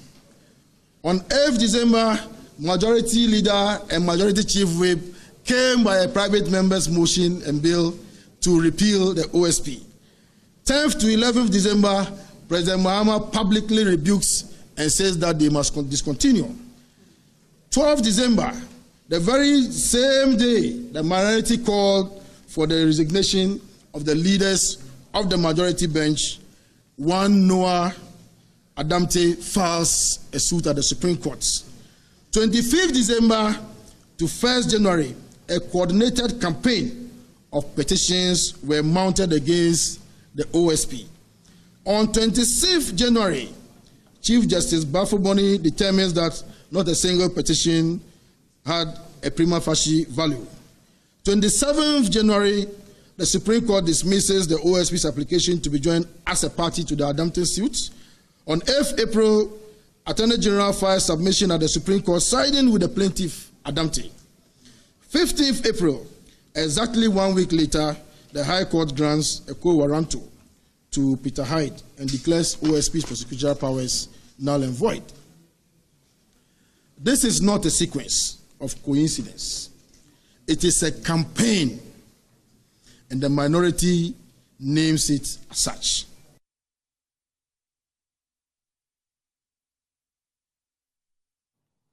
That's the Deputy Ranking Member on Parliament's Legal and Constitutional Affairs Committee, Hassan Tampuli there. As I mentioned earlier, I've been joined in studio by Roxanne Nelson Dafiamapo. He's the Majority Chief Whip and also the MP for South Dai. Welcome to the program. Thank you very much, and good afternoon, and good afternoon to your viewers. Right. How are the people of South Dai? Very well. Very well. Let's get straight into it. Do you agree with the High Court's position that the OSP cannot prosecute without authorization from the Attorney General? Absolutely. Why? Absolutely. This is the law. Now, I have in my hand the Office of the Special Prosecutor Act, right? I have in my hand the LI 2373, which is the LI regarding the Office of the Special Prosecutor for purposes of administration. Okay. And then I have in my hand LI 2374, which is the regulation underpinning the law for purposes of operation of the Office of the Special Prosecutor. Now, let me dispel this notion that anybody or anyone connected with the NDC is against the establishment of the Office of the Special Prosecutor at all. But the law is the law. And the true intent of Parliament is what has been captured in the law. And that is what ought to have been followed. Because, you see, the law is that where a law provides a procedure for a right to be exercised, it is only that procedure you follow. And the fact that nobody raised this matter when the Honorable Martin Amidu was in office does not preclude the fact that it cannot be raised. Indeed, if you recall, when a week after Martin Pebu was detained and he became a topical matter and eventually was released, I raised the point that it appears that the OSP is whittling down its mandate. Because the mandate is a very, very specific mandate. Corruption-related offenses. And in order to deal with that, you need authorization, specific authorization from the Office of the Attorney General. And if that is not procured, one day soon, somebody may raise the matter. And this was just last year. Now, this is the Hansard from Parliament. Okay. Dated 1st November 2027. There were a lot of back and forth. 2027, you said? 2017, sorry. Right. 2017. There were a lot of back and forth. It didn't dawn on the floor. But eventually, this is how we landed. And the landing was after the Honorable Chairman Sabunsu had spoken. He had this to say. Mr. Speaker, the law that we are crafting today is not being done at the instance of Parliament. Parliament is not on its own accord fashioning this law. This law is coming from the Attorney General in the nature of a bill. He or she, in this case, recognizing the import of Article 88, has appeared before us that the burden on her shoulders is enormous. So she wants to assign responsibility to an officer. So this comes at the behest of the Attorney General, and somebody is saying no. Is he a shepherd somewhere who is bringing this? It's the Attorney General who is shepherding this bill into this House. This House is only helping her to craft it in the mode that she requires us to. The Constitution can itself create an office or accord a right. When the Constitution does so, we do not need any instrument to activate it. When the Constitution itself accords a right or establishes an office or the consolidated fund, we do not need any act to activate it again. Now he goes on further to say that, Mr. Speaker, I implore you, having listened to both sides, to now put the question. This is because where we are drifting to, there is no longer any value addition with respect. So Mr. Speaker comes in. Chairman of the committee, your view. Then the chairman speaks. Mr. Speaker, I will want us to proceed. Honorable Chairman of the committee, could you please restate your amendments? It appears that all members need to be refreshed. So my chairman comes in, Mr. Banda, Honorable Banda at the time. He says, Mr. Speaker, I beg to move Clause 4, Subclause 2, line 2 before, authorize, insert B. Clause 4, Subclause 2, line 2, delete S and insert shall. And in line 4, delete specify in this act. So the new rendition will read, subject to Clause 4 of Article 88 of the Constitution, the office shall, for the purposes of this act, be authorized by the Attorney General to initiate and conduct the prosecution of corruption and corruption-related offenses. Question put and amendment agreed to. Finish. This is the law Parliament passed, with its truest intent captured. And in fact, this provision is what is subsisting in the Substantive Act, is what the President assented to. And if I may read for purposes of education briefly, here it is. Nothing was deducted from it. Mandate of the office. Subject to, that's section 4.2, subject to clause 4 of Article 88 of the Constitution, the office shall, for the purposes of this act, be authorized by the Attorney General to initiate and conduct the prosecution of corruption and corruption-related offenses. So, and this mimics Article 88.4 of the Constitution. So, to all intents and purposes, before the OSP will proceed to look into a matter, make a prima facie determination, and to prosecute, you need an authorization, a warrant of authorization from the Office of the Attorney General. Now, the issue was in respect of the mood that it should come. If you recall, the current Attorney General, Dr. Aini, then the ranking member of subsidiary, the chairman for subsidiary legislation, raised it on the floor. That was how come the Honorable Chairman Sabuzu is head in the hands that saying that once the Constitution establishes how a right should be exercised, you don't need any other instrument or any other law to give effect to it, because the Constitution has defined it. Once the Constitution says all prosecutions shall be initiated at the behest of the Attorney General, you don't need any other law to give effect to that. Mr. Tafiamako, then yes. Does this not defeat the purpose of the establishment of the OSP? It does not. To be independent and prosecute corruption and corruption-related cases, irrespective of who is in power, because we know that the Attorney General is a political appointee. He's also the Minister of Justice. Yes. So if it is at the behest of the Attorney General, that means the Office of the Special Prosecutor is really a redundant office, no? You see, this idea that the Attorney General is a political appointee, is the OSP not a political appointee? But that's an independent institution. That is why the word independence is in contest. The independence of the office is in the performance of its functions. That is why the OSP, in the performance of its functions, does not report to the Attorney General on daily or weekly basis. That's where the independence lies in. By the terms of the law, the tenor of the law, the OSP is reposed to the board that oversights its office. not the Attorney General. That is where the independence comes in.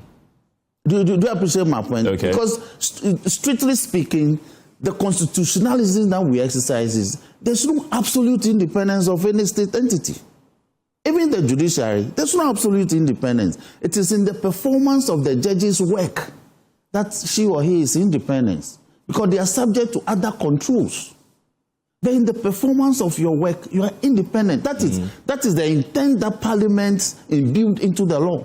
So those who are arguing that there's an absolute independence, there's nothing, technically speaking, in law like that under our constitutionalism. So according to you, you believe that the Attorney General should have the final say? It's not that, no, it's not that I believe. That's the law.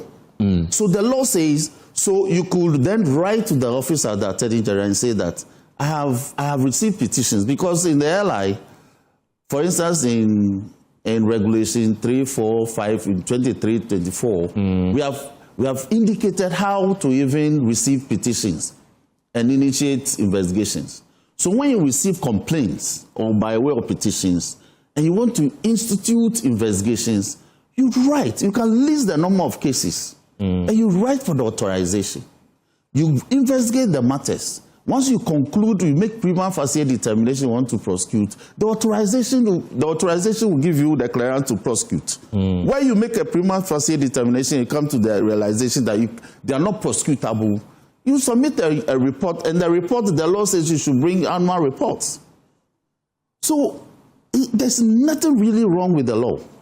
In fact, Parliament rather would have infringed the Constitution if we had done anything otherwise. The original intent was to actually create an institution that would have had that kind of arrangement. But Parliament said, no. So will the NDC government then push for a legal or constitutional reform to ensure that the OSP becomes independent of the Attorney General to be able to prosecute corruption and corruption-related offenses independent of the Attorney General? Is that something that the NDC would like to do? In fact, what I want to advocate for is that we can elevate the creation of the OSP into a constitutional body.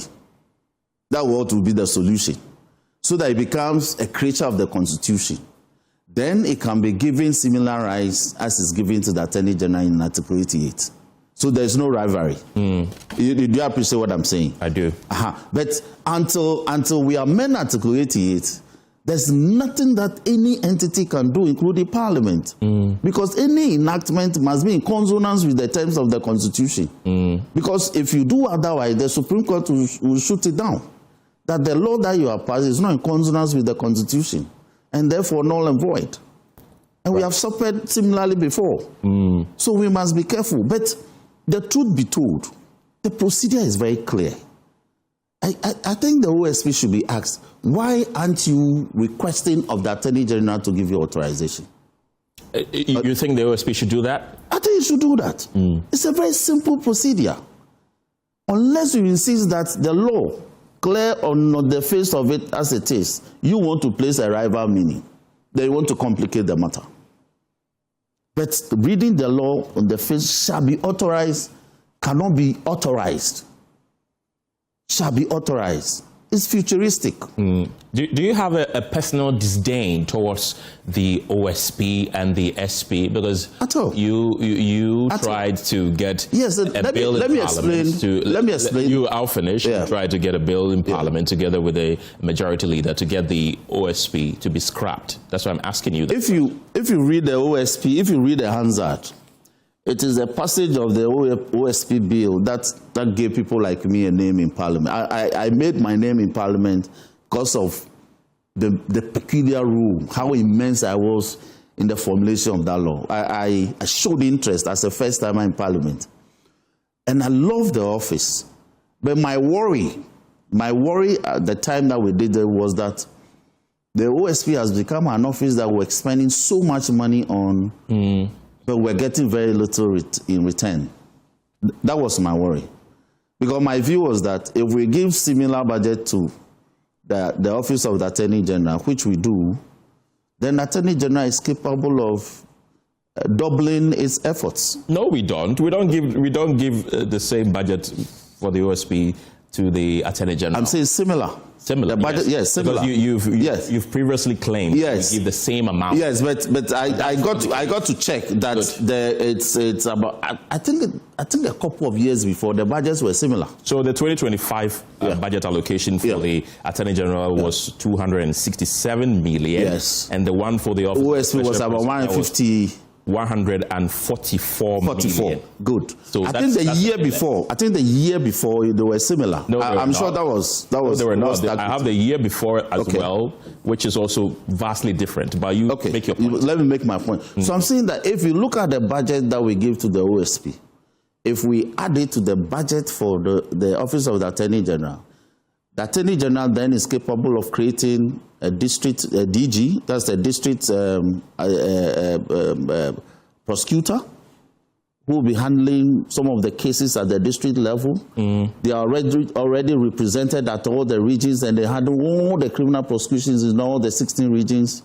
And if you look at the volumes of cases that they handle in a year, vis-a-vis the budget levels that we give to the OSP, I think we need to, we are all talking about value for money. Right. We are not getting value for money. That has been my concern. I have been telling him that, look, the OSP is a specialized institution. So establish regional offices, establish district offices. Don't be cocoon in Accra. So that those, your decentralized offices, your tentacles can be spread everywhere and deal with the issues. Because the issues are endemic. If you read the Auditor General's report, a lot of the infractions are emanating from the district assemblies or at the decentralized levels. If you are established at those levels, you may perhaps be checking those leakages. Right.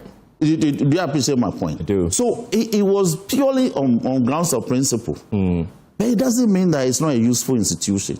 Right. I just think that he can do more. So do you think the Office of Special Prosecutor should stay or should it go? I think it should stay. It should stay? It should stay. That's a change of stance, isn't it? You see, it's not about a change of stand. If they can up their game, you can open the regional offices, if you can open district offices and be checking malfeasance at those levels, it shouldn't take the Auditor General to move from Accra, send his regional officers to go and audit public books at district assemblies and district institutions for us to be hearing the leakages a year after they have occurred. Then we haven't done anything. Right. But we establish you as part of the reforms in the anti-corruption fight. That you can be checking. Prevention is key to the anti-corruption fight. You are not preventing. Right. The OSP has now filed a notice of appeal and a stay of execution. Do you believe that the Attorney General should hold off with the takeover of its, cases, or it should wait until the determination by the court? Is their right to appeal? Right. But the law is also very clear that a mere filing of a process does not stay in the hands of the execution of a court order. So I believe what they should do is to apply for abridgment of time, to have that motion for stay quickly heard. If it's determined on its merits and the court stays the judgment of the High Court, then fine. But until it is stayed, I believe the Attorney General, like they said, they will proceed. But they have also come out to say that, look, we are ready. If you bring the request, we will grant it ab initio. It will be granted expressly.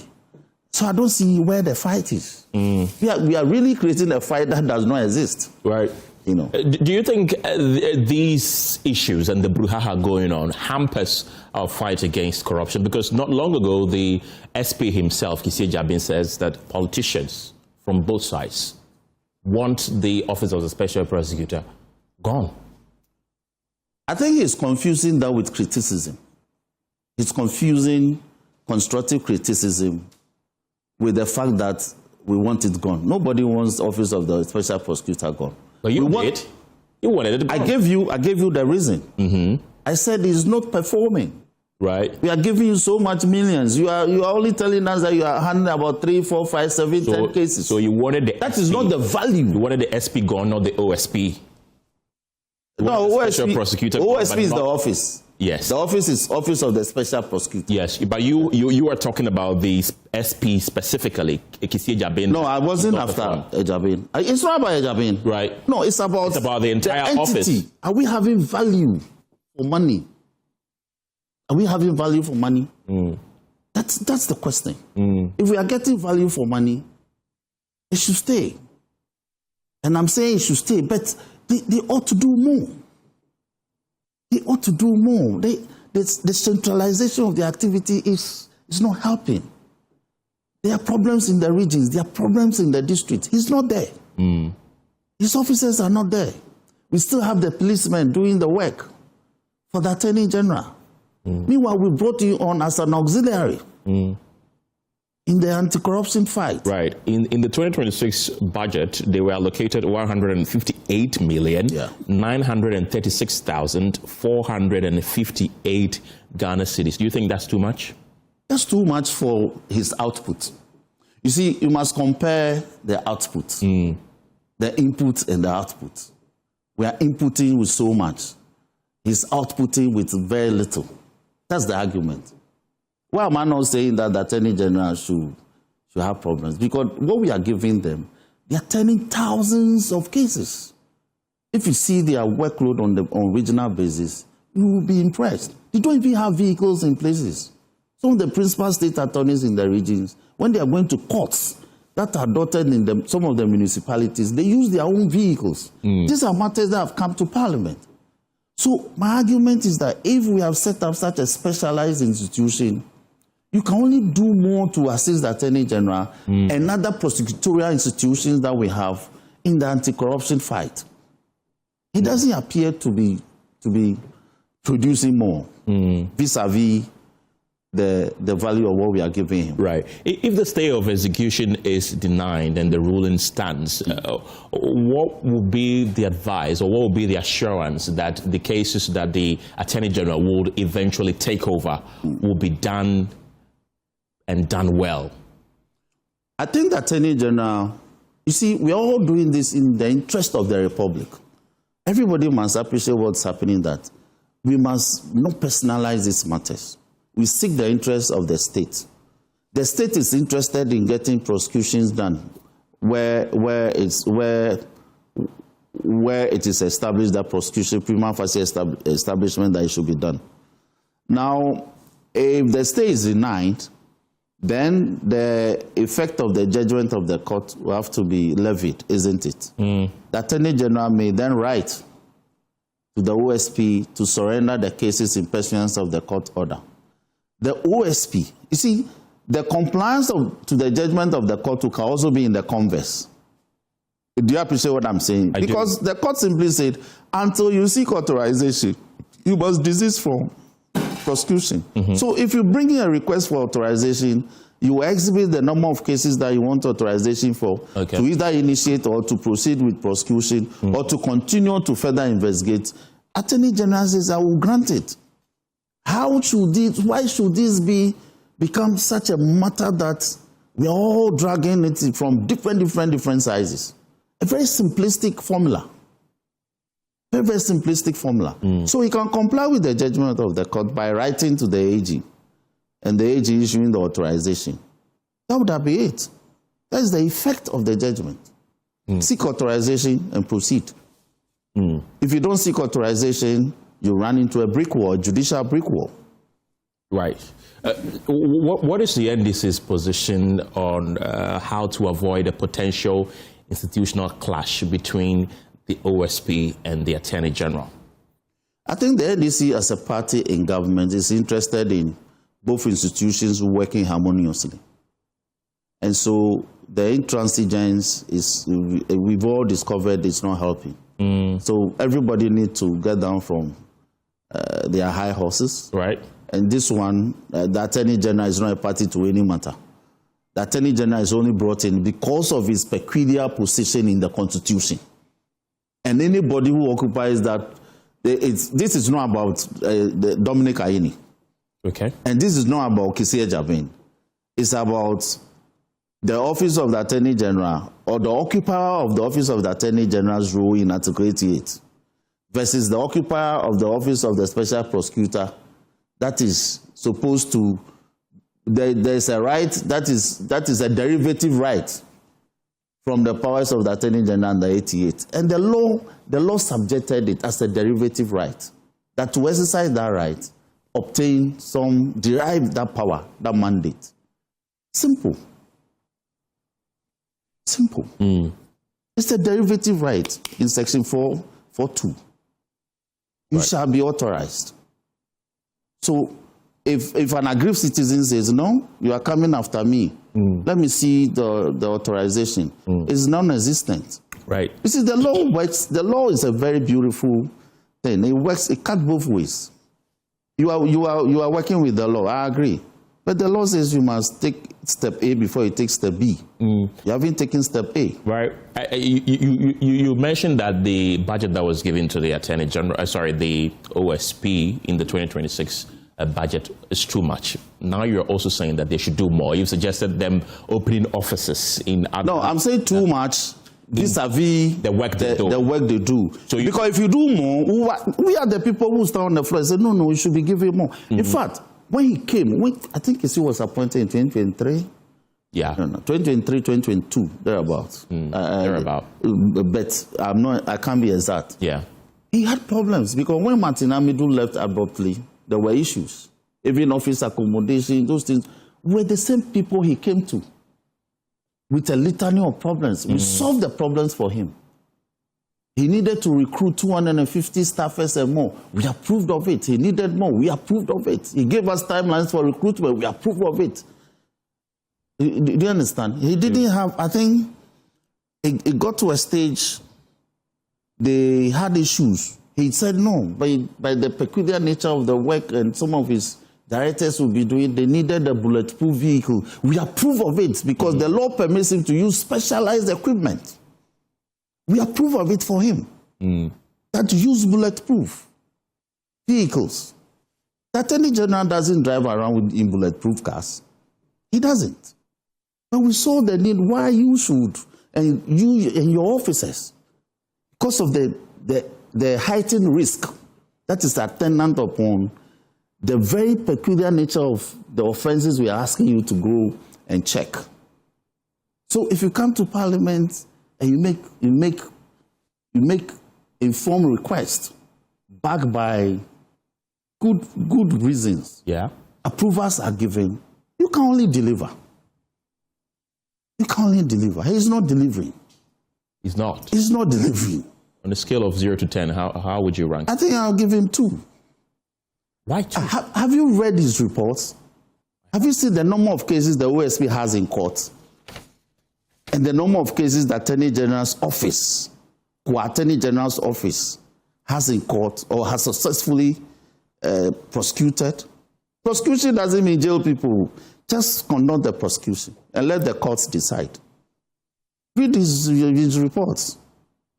We are getting everything from his reports that he files before Parliament. At least there's been 7 successful prosecutions. 7 successful prosecutions? They're not enough? 7? Not enough? What? 7 cases? Not enough? Do you see where they occupy? Do you see that they are building? They are in an 8-story building. The whole block is for them. 8 cases? No. How many cases do you think by now they should have been able to prosecute? You see, if you take the Auditor General's report alone, not even the general one. Yeah. If there are even forensic audit reports conducted by the Auditor General, that should be the starting point for him to work with dispatch, with alacrity, because the fundamentals have been done. Findings have been established. People have been given opportunity to respond to queries. They have failed. They have no excuse. That's why they come to Parliament and beg. It is those things that we want you to check, prevent, and deal with people. Public servants, malfeasance.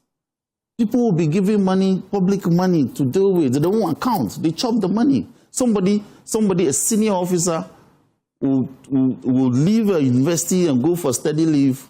They won't return. They will still be getting salary on end salary. They don't deserve it, but they will be taking it every month. That is corruption. Do you understand? I do. And Auditor General has made these findings of fact and made recommendations. In many, many cases, they say the person should be prosecuted. This is your fodder. This is your raw material. These are the issues. I'll take you back to the now foiled attempt to send a bill to Parliament to repeal to scrap the office of the special prosecutor. Now, during that period, so interested in this matter. When you did that, not long ago, or not long after, a couple of months ago. Yes, not long after, the president came out and advised you and the leadership in Parliament to retract. That seemed like the party and the government were at variance when it came to the office of the special prosecutor. In fact, the president said that he is against. I think you are framing the question wrongly. I think you are framing the question. Were you not at variance? We were not. We didn't have the backing of the party. It's not the party. The private members' bill. Yes, private members' bill. Me and my boss. As a private. Me and my boss. We just thought that on grounds of principle, this guy is not delivering. Lawyers, you invite suspects to your office by the right of law. They are supposed to come with lawyers. Lawyers follow their clients to your premises. There are exchanges, but lawyers will do that all the time. Do you know how many times we have argued with policemen, men of Yoko, Nakok, over clients? We argue because that's what we do. An argument is an argument. It's not a tango.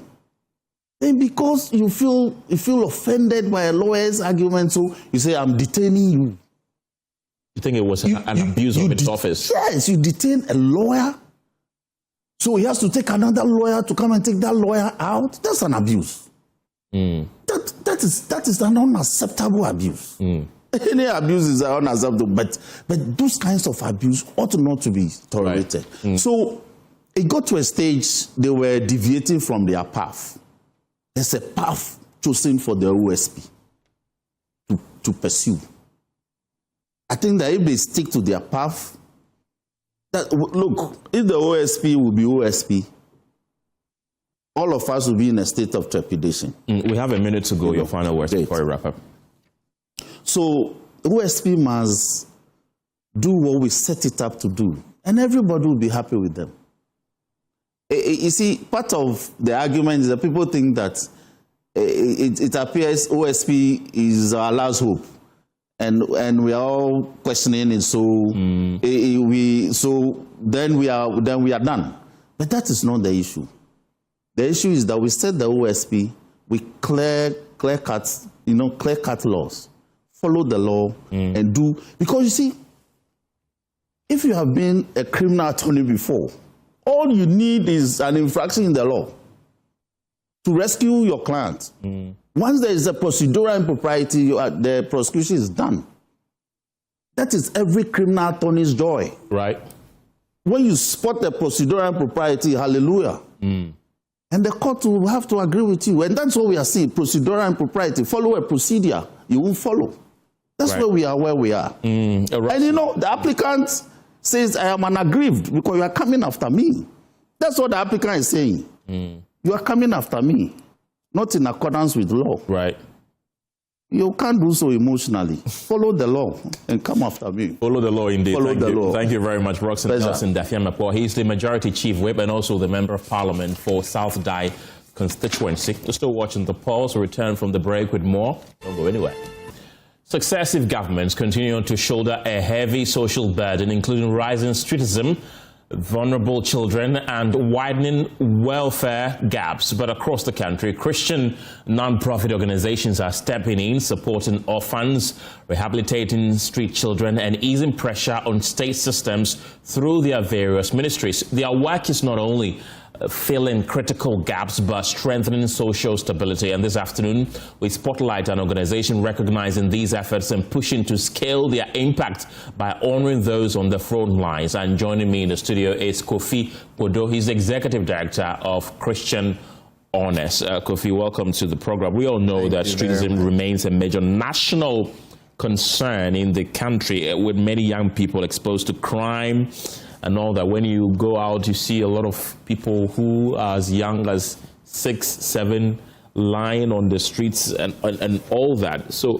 what do Christian organizations like yourself have for them? What kind of help can you do to help people like that on the streets, to bring them off the street and live a better life? All right, thank you very much for having me. I believe that there are NGOs that are fighting these kind of streetism and all that. But for us as an organization, we feel that it's about time to recognize these people. People have been doing such things for the past 30 years and beyond. You know, showing compassion to these street children, some taking them into orphanages, some actually educating them all the way to the end. And hence we come in to say that, look, we see what you are doing and we want to recognize you. It's quite interesting because aside from that, you are also recognizing other people within the Christendom. Yes. Who are those? And okay, so what we are looking at is recognizing individuals, organizations, who have impacted this nation in diverse ways. And one of the diverse ways is in terms of compassion for the past 30 years plus. All right, so we are looking at religio-political voice. We are looking at religious authorities who can speak truth to power. We want to honor people like that. So if you look at people like Reverend Dr. Joyce Ayi, you look at people like Dr. Mensa Otabil, you look at the former moderator of the Presby Church, Professor Mate. These are people who have religious authority and can speak truth to power. We are looking at education-oriented churches or organizations where you are looking at especially the basic education.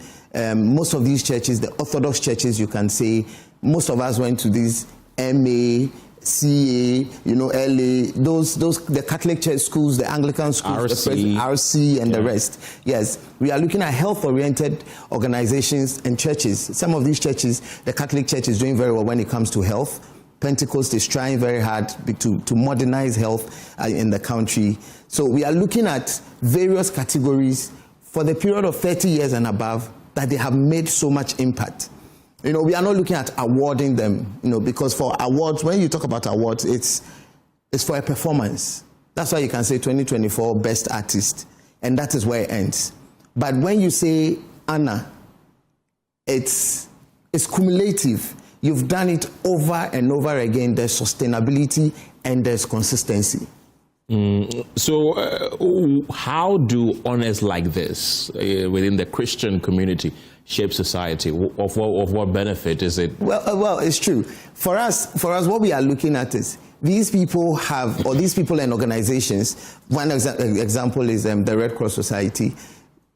Nobody really pays attention. Yes, but the Red Cross Society is doing much. So we think that it's about time to say, well done, Red Cross, well done, you are doing well. And the impact that it gives, they've made the impact. They are already making the impact. So we just want to recognize them to say that, hey, you are doing well. Then again, the younger generation stand back and see that, okay, so if I put in this service, if I put in this excellence, I will be recognized one way or the other in the near future. Because you see, for us, we are not looking at it again. We say, and very emphatic on the fact that it is not an award, because you can get the award today. You can be influential today. Tomorrow you will not be influential. Yeah. So then today if we give you the award, tomorrow when you are not, then that's it.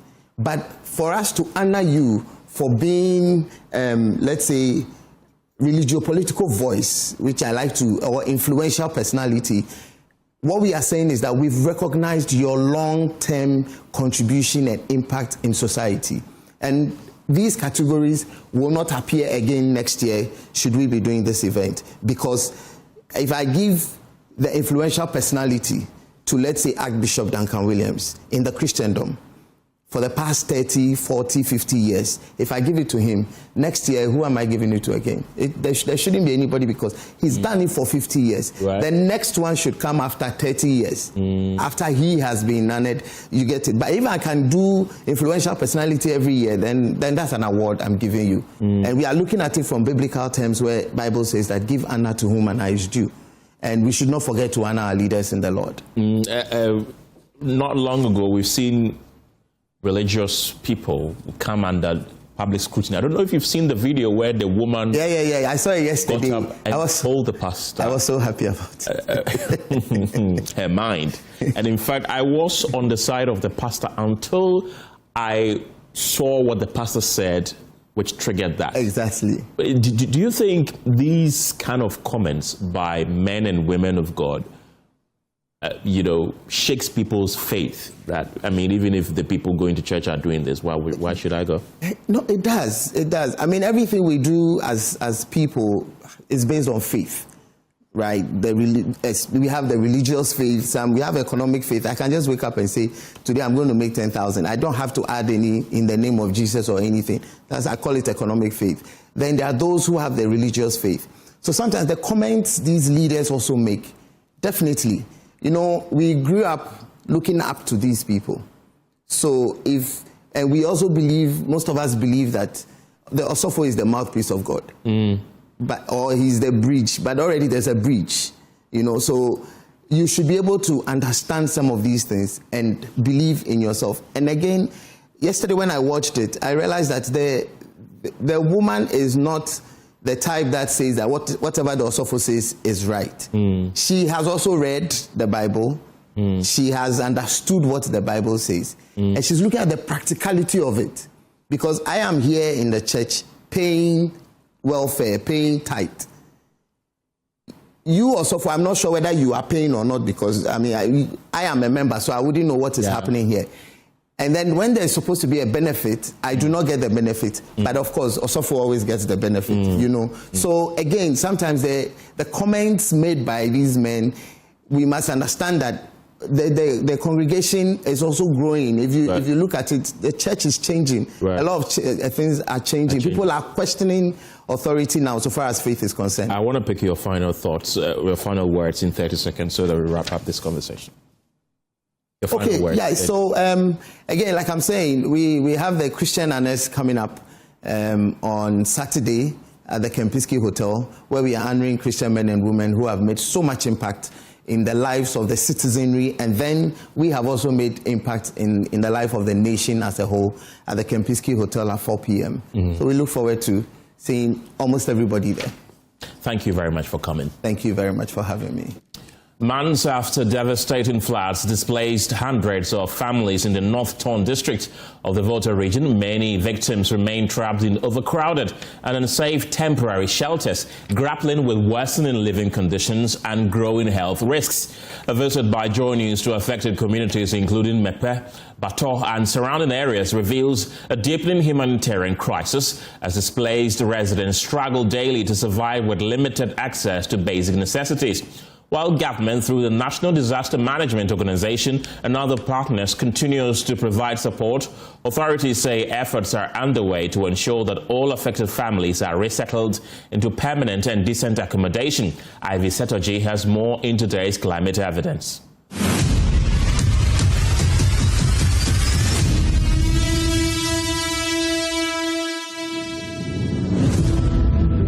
Shelters are overcrowded and unsafe. In Mepe and its surrounding communities, families huddle under leaking roofs as privacy here is almost non-existent. A new and dangerous threat is emerging. Malaria cases are rising, diarrhea diseases are spreading, and fear of a cholera outbreak continue to grow. The impact is hitting women and children the hardest. Some girls are missing school, some permanently, while mothers struggle to meet basic needs. The economic toll is equally severe. Businesses wiped out, fishing boats and nets washed away. For many households, recovery could take years. Some residents have been speaking on the issue. During the rain season, the tent is torn, so if the rain falls, there's a leakage. So a lot of people cannot sleep inside, and moreover, if the sun is shining, hotness, so the skin rashes is another factor disturbing a lot of people. And the reptiles are also warriors, especially snake. And the water, we are facing water challenges. We don't have potable water to drink because water company, they connected us water, but due to the bill factor, first is MP Abrakwa, who is paying us the water bill, but now is not paying water bill, so they can cut the water. That is another challenge we are facing.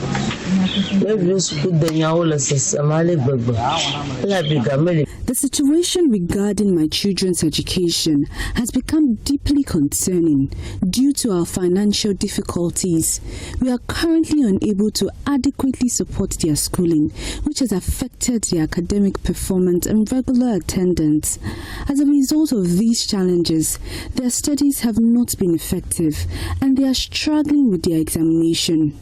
At times, they are even unable to attend school consistently because we can't afford the necessary expenses. Professor Jirab Albert Yiran, a professor at the University of Ghana, calling for a more coordinated and sustained response, one that prioritizes both immediate relief and long-term resilience. So government needs to put in certain steps, that is, putting up health facilities somewhere. Now with the current system, if government is going to rebuild, it might take a very long time to be able to build that. So what government could do is to begin to look at a mobile health system where if such an event should occur, they can kick in the mobile health system to be able to manage the health-related facilities. Also look for nearby schools that are away from the risk zones, so they can provide buses that will fare the children from where they are temporarily located. Member of Parliament for North Tongu, Samuel Kujetua-Blakwa, continues to engage stakeholders and mobilize support for affected communities. He has consistently called for urgent intervention to ensure permanent resettlement and livelihood restoration. Yet for residents still living in tents, progress is slow and conditions are deteriorating. Residents are now calling for swift and decisive action to restore dignity, rebuild livelihoods, and prevent future disasters of this scale. Ivy Satoji, Joy News. This story is brought to you by Joy News in partnership with CDKN Ghana, University of Ghana Center for Climate Change and Sustainability Studies, with funding from Claire R4I Opportunities Fund.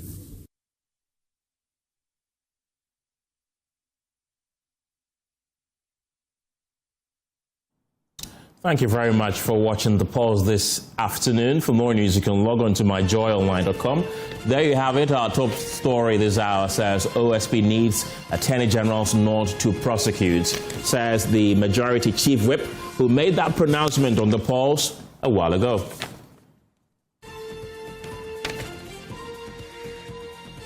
I'm Kenneth Jesse. Thank you very much for watching. Have a good evening.